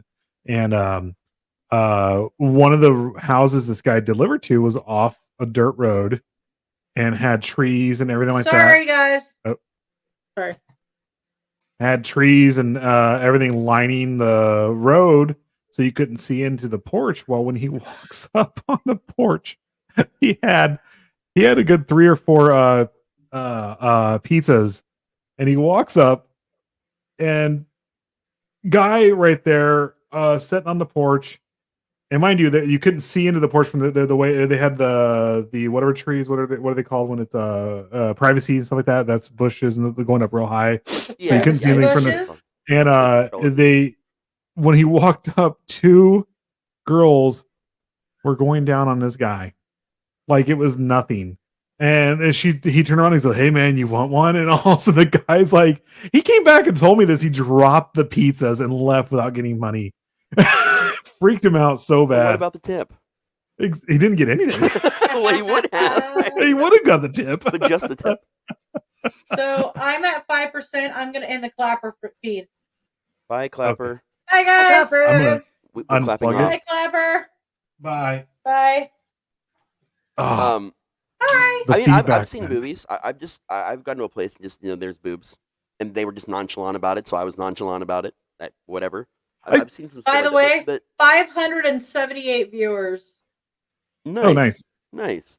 The weird thing for me is the difference in doing like pizza delivery like back in the day, like the 90s and 2000s, versus the difference now with app delivery stuff, and even not just food, but like Amazon delivery. And when I was doing Flex for a while, one of the weirdest things that happened is there was a really bad storm, like a bad storm, and we knew that we were probably gonna do decently and get some tips or whatever if we delivered some Amazon stuff. And so we just started doing the groceries so we could get tips. Well, then we got a package run. We're like, the weather's kind of bad, but it's good money. They were paying us like almost double what the shift rate was. So we did it. Yeah. And it ended up being like 7 packages. That's it. And it was like for, I don't know, like $70-$80 for just what was going to only take us like maybe 30 minutes because they were all grouped together and that was it. Yeah. And driving time. And we start delivering, and the last one, we're like, this isn't a house. Where the hell is this taking us? And it took us to not even one of the cool cemeteries over in Dayton, because we have Woodlawn Cemetery. That's one of the most famous in the whole country is that cemetery. And we have a couple other really cool ones. But this was just like this really little tiny weird one that I'd never even been to. I'd never even heard of it, and it's in my hometown, which is weird because I thought I knew them all. And we get there, and that's where it takes us, to a cemetery. And then we start looking at the address. The address actually matches a grave plot and has the name. yeah. So it matched everything, and I'm feeling it, and I know it's a book because you can tell with packages when you deliver them for long enough. Yeah. Or from growing up as a kid and before Christmas, you tried to figure out what all your gifts were. Exactly. So I know it's a book, and the hottest book that was being sold was the Stephen King book at that time. So we pull over in the graveyard, and we call support, and I'm like, yeah. So they can hear the storm going on in the background, so they know the weather's bad. And they're like, oh, are you okay on the road? I'm like, oh, I'm pulled over. I'm not even on a public road. I'm in a cemetery. And the guy's like, yeah, that's funny. I was like, no, look at your map. Look at where I am on your map on your end. And he looks and he's like, oh, did we just have you deliver to a cemetery? I was like, well, I didn't deliver the box. I can put it on top of the grave if you want. And so, he was like, okay, whatever, deliver it back. But it was just so weird to get sent to the cemetery. But then what was the next story? day, oh, sorry. No, it was just they just marked the address. Somebody marked the address where they wanted it delivered to this grave, and Amazon for some reason allowed it. Did you guys drop it off at the grave or? No, I mean I wanted to, but they were like, no, you have to bring it back because that seems like maybe it's a lot of people pull weird scams and stuff, or you'll steal a credit card and you'll buy an Apple Watch. I mean, this was just a book, so I know it couldn't have been that big of a scam for like $10, $15. But they just said to bring it back to the factory or the warehouse, which is bad because if I bring anything back for any reason, it dings me. My rating goes down, and I can get fired in the system just for bringing packages back, even when they tell me to bring them back. Right? So I really want to just leave it there. I got to take it back. And then the very next day, we're in the middle of a neighborhood, pretty big neighborhood, older neighborhood.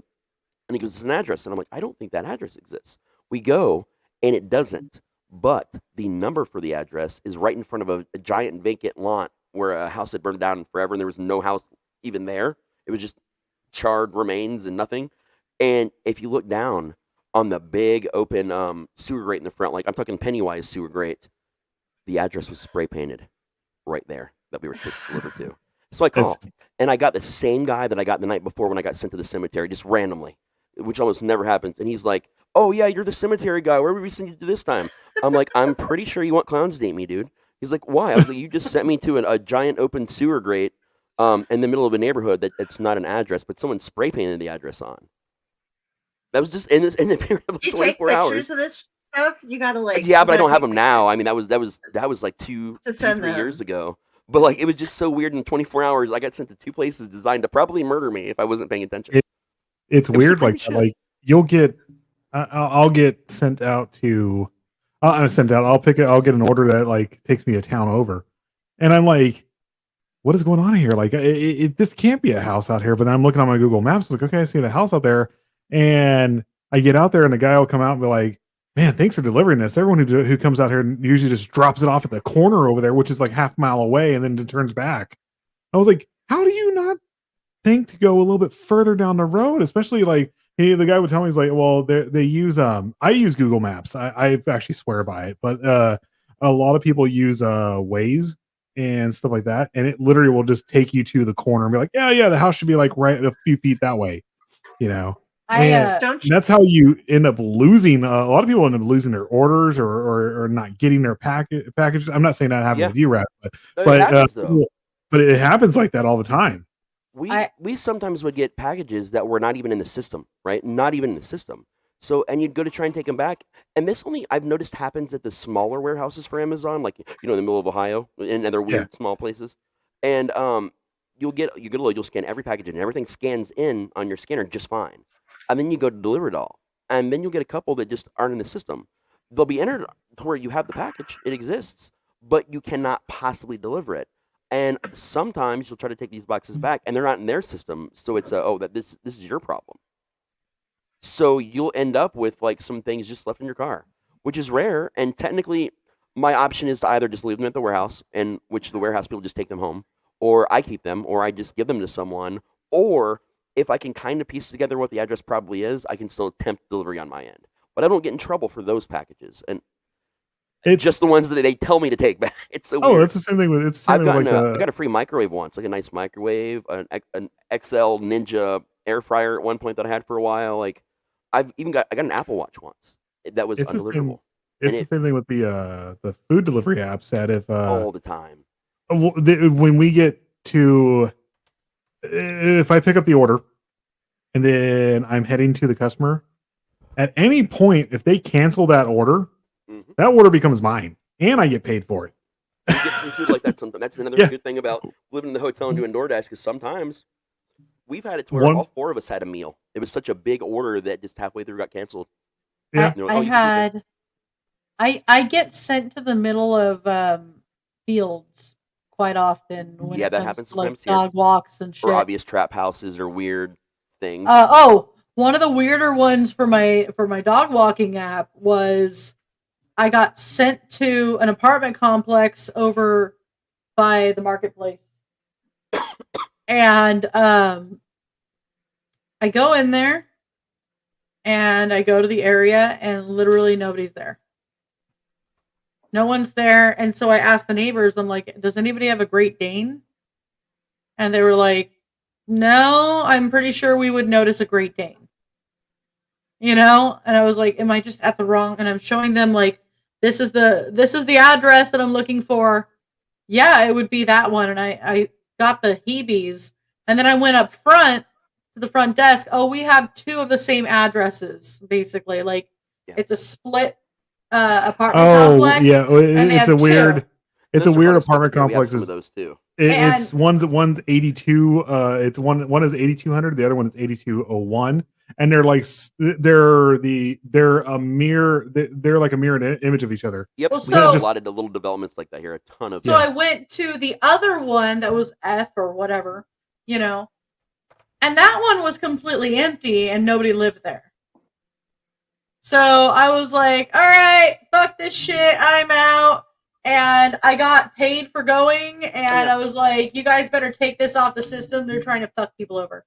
They're trying to do human trafficking or some kind of weird shit like that. That is a big thing here in Kern County because we have the 58 and I-5 and the 99 coming through all right here in Bakersfield. And human trafficking is a big thing here in Bakersfield with people getting abducted, stuff like that.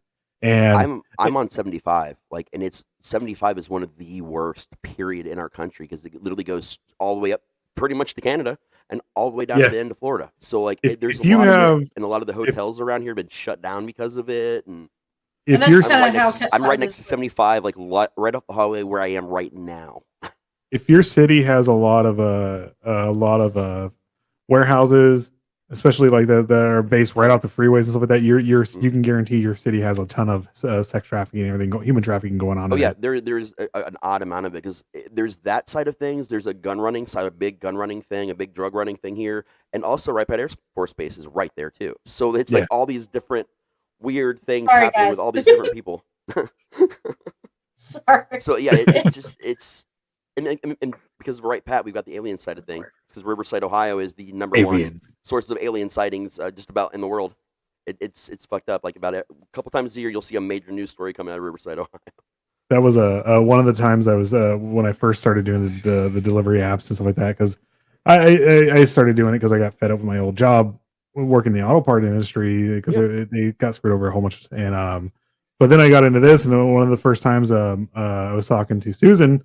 We were like going over show prep or something like that on the way out. She's all, "You're still delivering right now?" I was like, it's only like 7 o'clock here, but it was already sundown. She was like, "Oh yeah, it's 10 o'clock here," and I was like, "Yeah." I was like, "But she's like, where are you going?" I was like, "Oh, I'm going to hours." Yeah, I'm going a city over. Like I literally picked up out in Rosedale, which is a rural area where I used to work for pizza, and then the city over from that is Shafter, which is another 20 minutes, 30 minutes away, and and we're talking the whole way there, and I was like, it's dark. I mean, I was like, it's just fields, and it runs along the train tracks, which heads from here all the way up to Sacramento, and that's a big that's a lot of traffic with the trains and like that, with the Union Pacific, or no, is it Western Pacific? What's it called again? The trains that are on this side, I can't remember, but Amtrak goes through there, everything like that. And then we're talking about that, and I was like, I think I was bringing up the weird stuff that was coming up in the skies, the lights and all this other stuff, because we're only like an hour and a half away from Edwards Air Force Base here, and then you have China Lake Naval Facility, and it's you got China. Yeah. It's crazy. That's where they test all their weapons, into the Navy here test all the weapons is out at China Lake, and it gets in, you'll see some weird shit in the sky at night, especially when you're delivering, because you're like, what the hell? And you're like, did I just see the lights on a bomber or something like that, or is that a spacecraft coming to abduct me? I had a dog walk that I got after like one of my regulars. And I took it, and I was like, oh, okay, it says it's 10 miles away from where you are. And I'm like, oh, was that the one you sent me? I was like, yeah, it sent me all the way the fuck to Taft Highway, which is in the middle of absolutely nowhere. It tried to take me to a fucking cornfield. And so I called, and I said, hey, so this ain't the address, you know? And I went, and I re-entered the address one more time. It was across the street from the dog walk I started at. It's weird if you don't put the proper zip code in. I didn't touch anything. I just clicked on WAG. That's WAG. Yeah, they didn't put the proper zip code in, and all of a sudden, or however they were spaced it out, and it sent them in a completely wrong direction. Well, so I finally get there. Right? And then the lady's not answering the door, and I keep hearing the ring sound on her phone going off, and her dog is barking, and I'm like freaking the fuck out. So I left, and they paid me $5 for all my trouble. And I left, and I finally, you know what? I was like, I'm not sure I'm supposed to do this. But I called in a wellness check, you know, and it turned out she had to go to chemo, and she was like on the floor puking when I got there. And so she was like, I was like, I'm so sorry. I know this probably wasn't like ideal for you, but I was worried because I could hear you in there. And nobody was answering. And she's like, no, I thank you for the wellness check.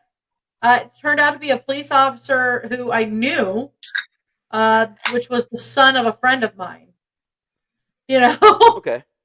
And so I was like, that was interesting. I was like, well, if your dog ever needs any dog walking, hit me up. You know? Sorry you're going through chemo. You know? What do you say? I don't know what else to say. Like, I'm so sorry. I hope you feel better soon. Right. Have you ever gotten held up at gunpoint while delivering? No. Like by the person you're delivering to? No. Whoa, especially not that. We were delivering an Amazon package 3 Christmases ago. And we both had the bright blue Amazon, vest that they make us wear when we were doing it and going out. We did everything by the book, and we pulled in, we parked. She had the package. She was just about to get out of the car and deliver it, and this guy walks up, what the fuck you doing in my yard? Reaches into his car, grabs the handgun out from underneath the seat, like, obviously, and he's got it down, like, and then he realizes we see it, and he kind of moves it behind his back. But we see it. We know it's there. He's screaming at us, asking what we're doing, and we're just like, right at her window, and she's just got the package in her hand, like Amazon, like she's starting to shake. And then whoever else lived there came out screaming at the guy and said, no, we ordered Amazon. It's fine. It's a delivery. And they started arguing, and while they were arguing, we just took the fuck off. We took right off. We throw the package out. See you later. Oh yeah. We didn't even deliver. We just took off, and that was our first delivery of the night. No, we did deliver that one. We marked it and just kind of like got it out and left. Yeah. But that was our first delivery. So we had a whole package of like I was almost 30 packages in the car for other places and envelopes and all that. And she's freaking out. I'm freaking out. Like, what the fuck just happened? We have to call when that happens to support. And we talked to them. They were like, oh, well, you need to make a police report. I was like, don't worry. We did that. We know protocol. We did that right before we called you. It's already been reported. You know, what's happening is it's known to be going on. And they said, well, okay, do you feel comfortable with just going ahead and doing the rest of your delivery? Because we really need those delivered. And we're like, no. We just got a gun shoved in our face for delivering something. We're going to need an hour or two to just, just chill out a little bit. Because it was a very nice area, too. Like a not quite rich area, but a nice area. So it was even more shocking to have even happened here. And they're like, okay, well, then go ahead and take the packages back. We take them all back. The next day, I get a system message. I lost my job for not delivering those almost 30-some packages. And I fought for 3 months. Had to contact Jeff Bezos' office, the owner of Amazon, because he said if anyone like me or has weird situations like this and the system fires them because it's automatic, to contact his office and they'll look into it. 3 months it took them to give me my job back. Right before Christmas it happened. It was like, I think like maybe 9 or 10 days or something like that before Christmas. It was December 14th that year, she said. And I lost my job because I got held up at gunpoint and they told me to bring my packages back. That's how fucked up Amazon Flex is. You will lose your job for anything because humans don't control it. A system controls it. Well, even the Amazon warehouses are set up with it's all app based. Yep. It's straight up app based. You get paid. You can be paid out daily or you can pay out weekly or something like that. Years ago, MapQuest tried to send us off the side of a mountain. Last time we used them. That actually happened with me with MapQuest. It was like, over here's your campground. Over here, I was like, that's a cliff. A cliff. So I was doing an order where you go shopping, and it was during the pandemic. I had quit the job that was causing me so much anxiety. I was leaving, my closet because it was at home.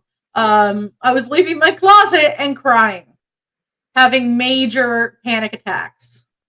And I was like, you know what? Fuck this. I'm done. Yeah. And so I started doing this. And one of the times I delivered, I got a message that said, so I get these messages saying no contact delivery. Okay. Yeah. Makes sense. Well, those are sometimes scams too. Yeah. When you're delivering alcohol, sorry, bro, need some kind of contact. Yep. I need your card. Your ID. I need to be able to scan it. I need to be able to look at you, look at this, make sure it matches. And this lady messages me and said, I scanned the front and back of my ID and pasted it to my window. I will not be coming to the door. And I was like, no. Then I won't be delivering. Yeah, that's or we're going so much trouble for that. Like, I get messages all the time. Well, I told her, I was like, I'm just gonna take the alcohol off of your list and I can deliver the rest of your groceries. Yep. But I'm gonna take the alcohol. Alcohol is one of the few things they will sometimes have you take back to a store too. Not all places will do it, but usually they'll make you take the alcohol back. You'll keep the groceries, but take the alcohol back.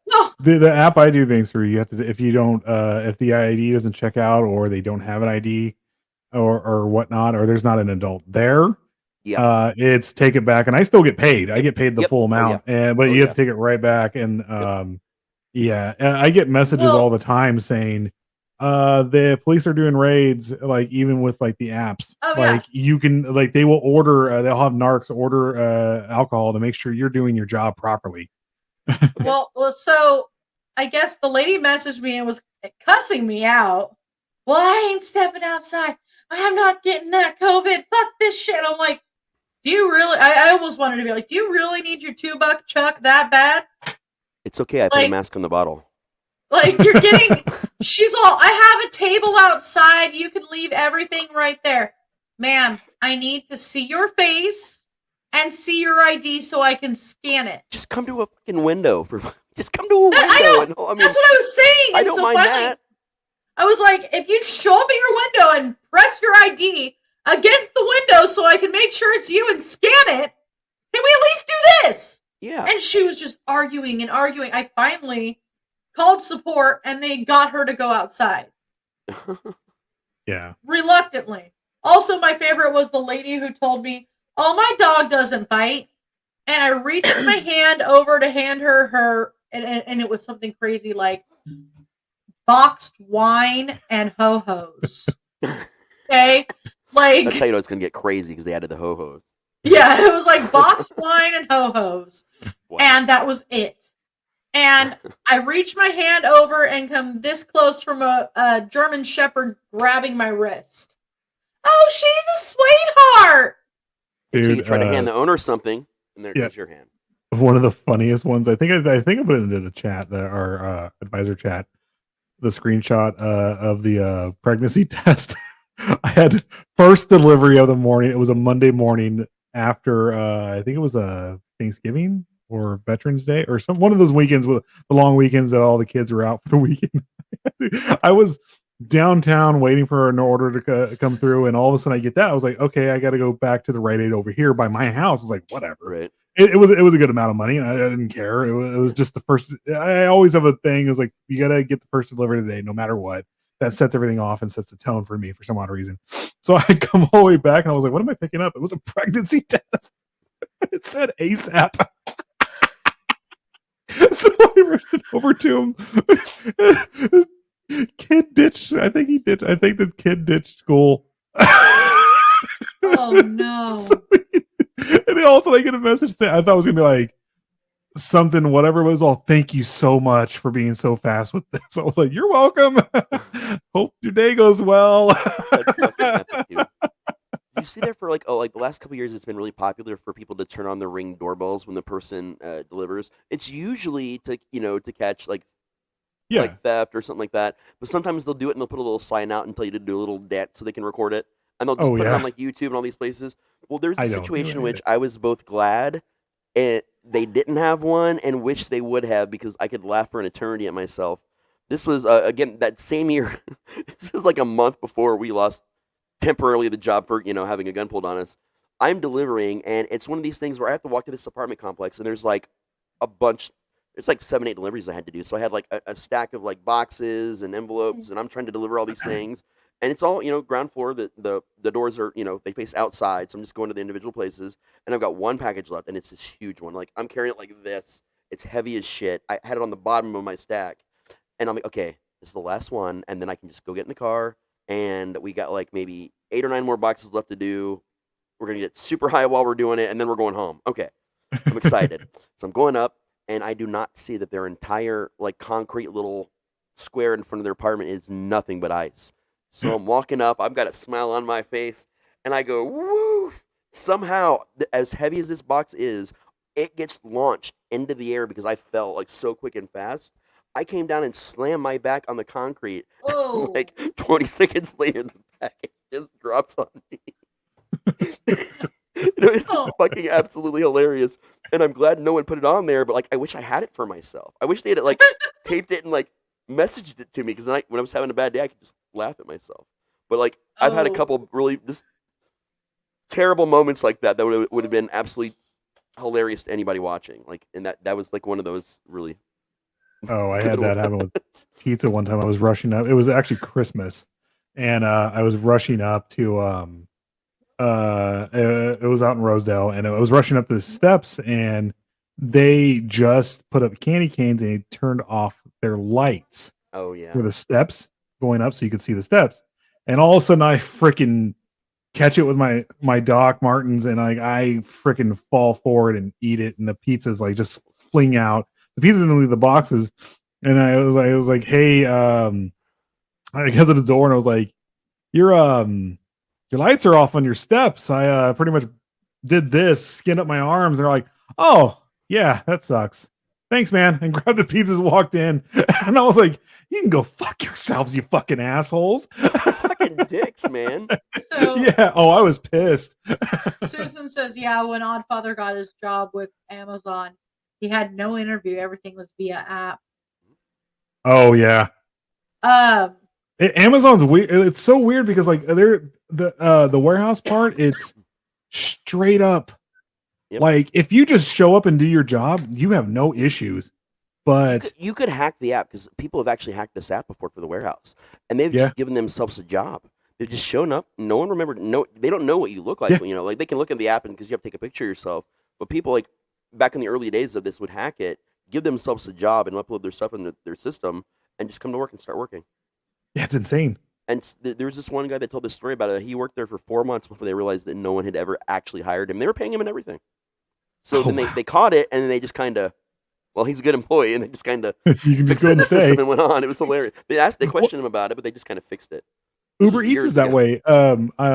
There's 3 apps that we have here is Uber Eats, Grubhub, and DoorDash. DoorDash, I'm still waiting to become a driver for. See, that's the one here that's easy to get into because we're on DoorDash. But anytime Grubhub is in your area, every time we get the message, we get in there, we re-download the app, we put everything back in. They say, "Oh, we're not hiring in your area." And it's like you just sent me a message saying you were. And if I order Grubhub, no one will take the order because there's no actual Grubhub drivers over here, but everybody orders it. So Grubhub took me a month to get into, but the crazy thing is Uber Eats. All you had to do was just sign up for the app, and it was instant. I was like, "What the hell?" It's the easiest one to get. I hate Uber with a passion because we used to do actual Uber too. She did it for a while, and then she went to Uber Eats, and it was all right when she did it. And then we thought about going back to it, man, but I don't know. I don't like all the requirements, and there's certain things that they request I just don't particularly care for. And the food side service pisses me off. The food side delivery, the delivery side is fine. I won't do the ride shares. I will not do that. She stopped doing that after a bit too. But the food side of it's fine. It just takes say it takes me like 4 or 5 hours to make my goal through Grubhub. Uber takes me 6 hours to make my goal. Yeah, because they don't pay out as much. Dashing does really well, and they started a new thing today, where they are switching you back and forth between actually base hourly rate and your base delivery rate. It depends on what you're state going to you're go in through. They just started it in Ohio. Like we just got it today. Literally this morning. Yeah, it literally depends on what the days where it's slower and she's out and she's kind of being picky about her orders. She won't get the hourly unless she's like frequently delivering, even if it's things that are a little bit too many miles. But they'll still deliver you a base pay. So she said there were parts of the day where the hourly actually helped her make more money, and then parts where she made more money going off hourly and going back to per order. So they're giving you the option to switch back and forth here on DoorDash, which will help a lot. You don't have the option here in California to do that. It's straight up it's just independent contractor. That's all it is. Well, no, I mean it's independent here, but like even the hourly thing is still independent. I'm sorry. I know what you're talking about. What we get is base hourly, or so it's like you get so much for so many. As long as you're taking the deliveries, you get so much, and then at the end of the week, they tack on like a couple $100 more. That's what I get to. Yeah, with Grubhub. Yeah. That's one of the reasons why we really want to get into Grubhub. It's never actually here when they say it is. But the last delivery story I have, this one is even shorter, because I know we probably have to end here like any time now, because I know you guys are really exhausted. I'll tell mine next time. That same Christmas, we had a package that was making sounds, like creepy sounds, like weird shit, and we were like, "What the fuck is this?" And we had to deliver half of our packages before we ran across the house that it went to, and Michelle's like, "Let me deliver this one," so she delivers it to the guy. Guy answers the door. She's like, "Listen, I don't mean to alarm you, but your package is making very strange sounds. I kind of want to know what it is, but I know that's rude, so I'm not going to ask you. But listen to this." She holds up the package, and it makes like this crazy, satanic, like demonic sounds. Like, and the guy opens it. He's like, "Oh, what is it?" It was a magical tea set for his daughter that someone shipped with the batteries, and it sat somewhere so long the batteries ran down. Oh wow! And that's what was making the freaking sound. But for literally almost 2 hours in our car, it was, and we buried it underneath boxes, turned the radio on, and we would still hear it. Just turn the radio off. We don't hear the demon anymore. You're gonna hear this. This is what you're listening. We're listening to the radio. With the radio on, you can still hear it. Oh, it's terrible. No, we can hear Dells still. Yeah. I'm here. I just haven't been talking. You've been so quiet. See, my delivery stories are all from either being the person sending people out on deliveries, or because when I turned 19 is when I started getting seizures, so I haven't been able to drive delivery stuff since then. Right. But I was delivery driving in Fremont, Nebraska, and the only two I'm going to do, because I know you guys are tired, are two of my weirdest ones in Fremont, Nebraska, and they're really short. The first one was to the Bird Lady, and nobody warned me about the Bird Lady. And we apparently delivered to her from this, it was a Mexican burger and pizza place. And it was really good. Santa Ana's still in Fremont. We have those kinds of places, but it's usually burgers, gyros, and teriyaki chicken. This was just like a small family business, and they did the best Mexican food, but then they also had burgers and just, I guess, the pizza went along with it. But it was awesome. But I had to go deliver to the Bird Lady, and the Bird Lady would have you take things all the way through her apartment to the kitchen, which was in the very back of her place. And she had parakeets and cockatiels and all sorts of birds that were just flying loose around her place. Yeah. And they're like sitting on her, and they just perch on you. And so you had to worry about like birds shitting on you as you were delivering her food, because she would have you carry it to set it down for her, because she apparently couldn't hold a box. And so she was cool after I knew to be worried about her place.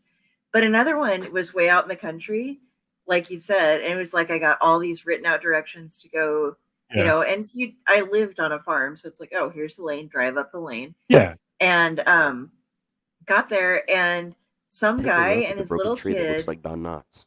Yeah, some guy and his little kid come out of this trailer that's propped up there, and I give him the food and he pays me, and the kid's just like, is she gonna stay with us now, Daddy? Is that my new mommy? Yeah. No, I have to go deliver more pizza. It was nice to meet you. Can you please stay for just a little bit? And I'm like, no, I'm sorry. We're watching TV. The corn dolls don't talk back.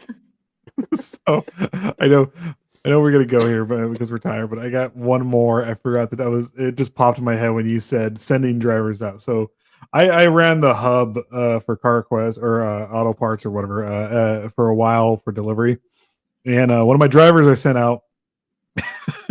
This was out in the Rosedale area, which is the rural area. One of my drivers I sent out was to this place called Ryan's Automotive. Well, the dude was legit cool. He was a nice guy, super cool guy, everything like that. And he was twice as tall as me, and like he was a lanky hunter type guy. You know, he was a very much he was a good old boy. You know, like one of those real. Have you seen Letterkenny?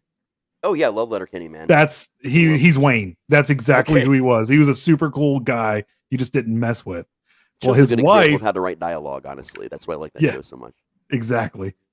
His wife though was gorgeous, mind you, absolutely gorgeous. She was a supermodel type, and well, she did all the bills and all that stuff. And I told my driver Steve, his name was Steve. I was like, hey, dude, I need you to go drop this off, but you're also going to go into Brian's because normally there you just drop parts off and he would come over to the bench and get them. You didn't have to worry about it. Okay, yeah. Well, I was like, but I need you to go into his office. I was like, you got to pick up a check for his commercial account so he can keep his account open.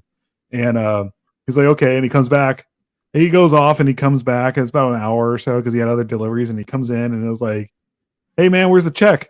He goes, he was the last delivery I went to. I had to leave. I was like, where's the check, man? I was like, what's going on here? I walked in and, well, I was like, what happened, man? And I was like, the dude's cool. He's never yelled at anybody before. All I saw was his balls flapping on his wife's vagina. And I was like, oh my God. He's like, I was like, what'd you do? He's like, I stood there for a second. I was like, you watch? He's all, I didn't know what else to do. He's all, awesome.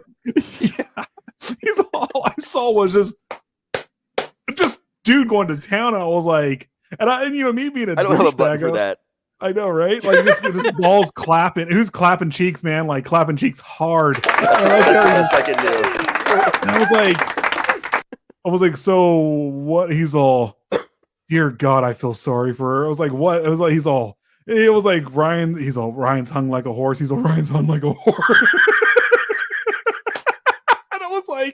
All right, dude. Now I need you to go back and get that check. And he's all, "Are you serious?" I can't look them in the eyes. That's basically what he said. I was like, "I can't leave the store.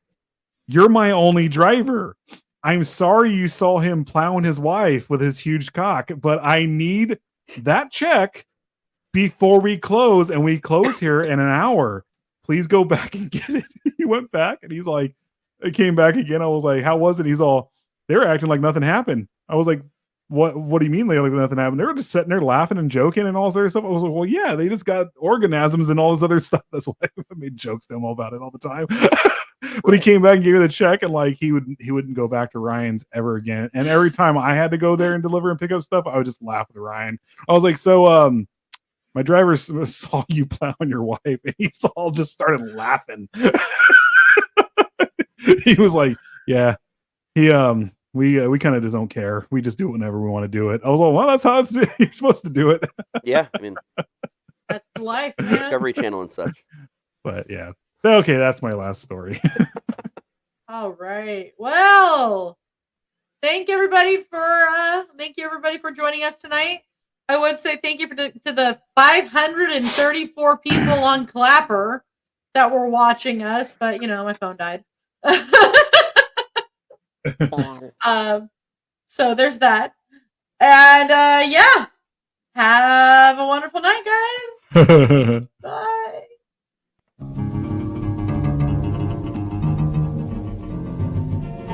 I don't know that the world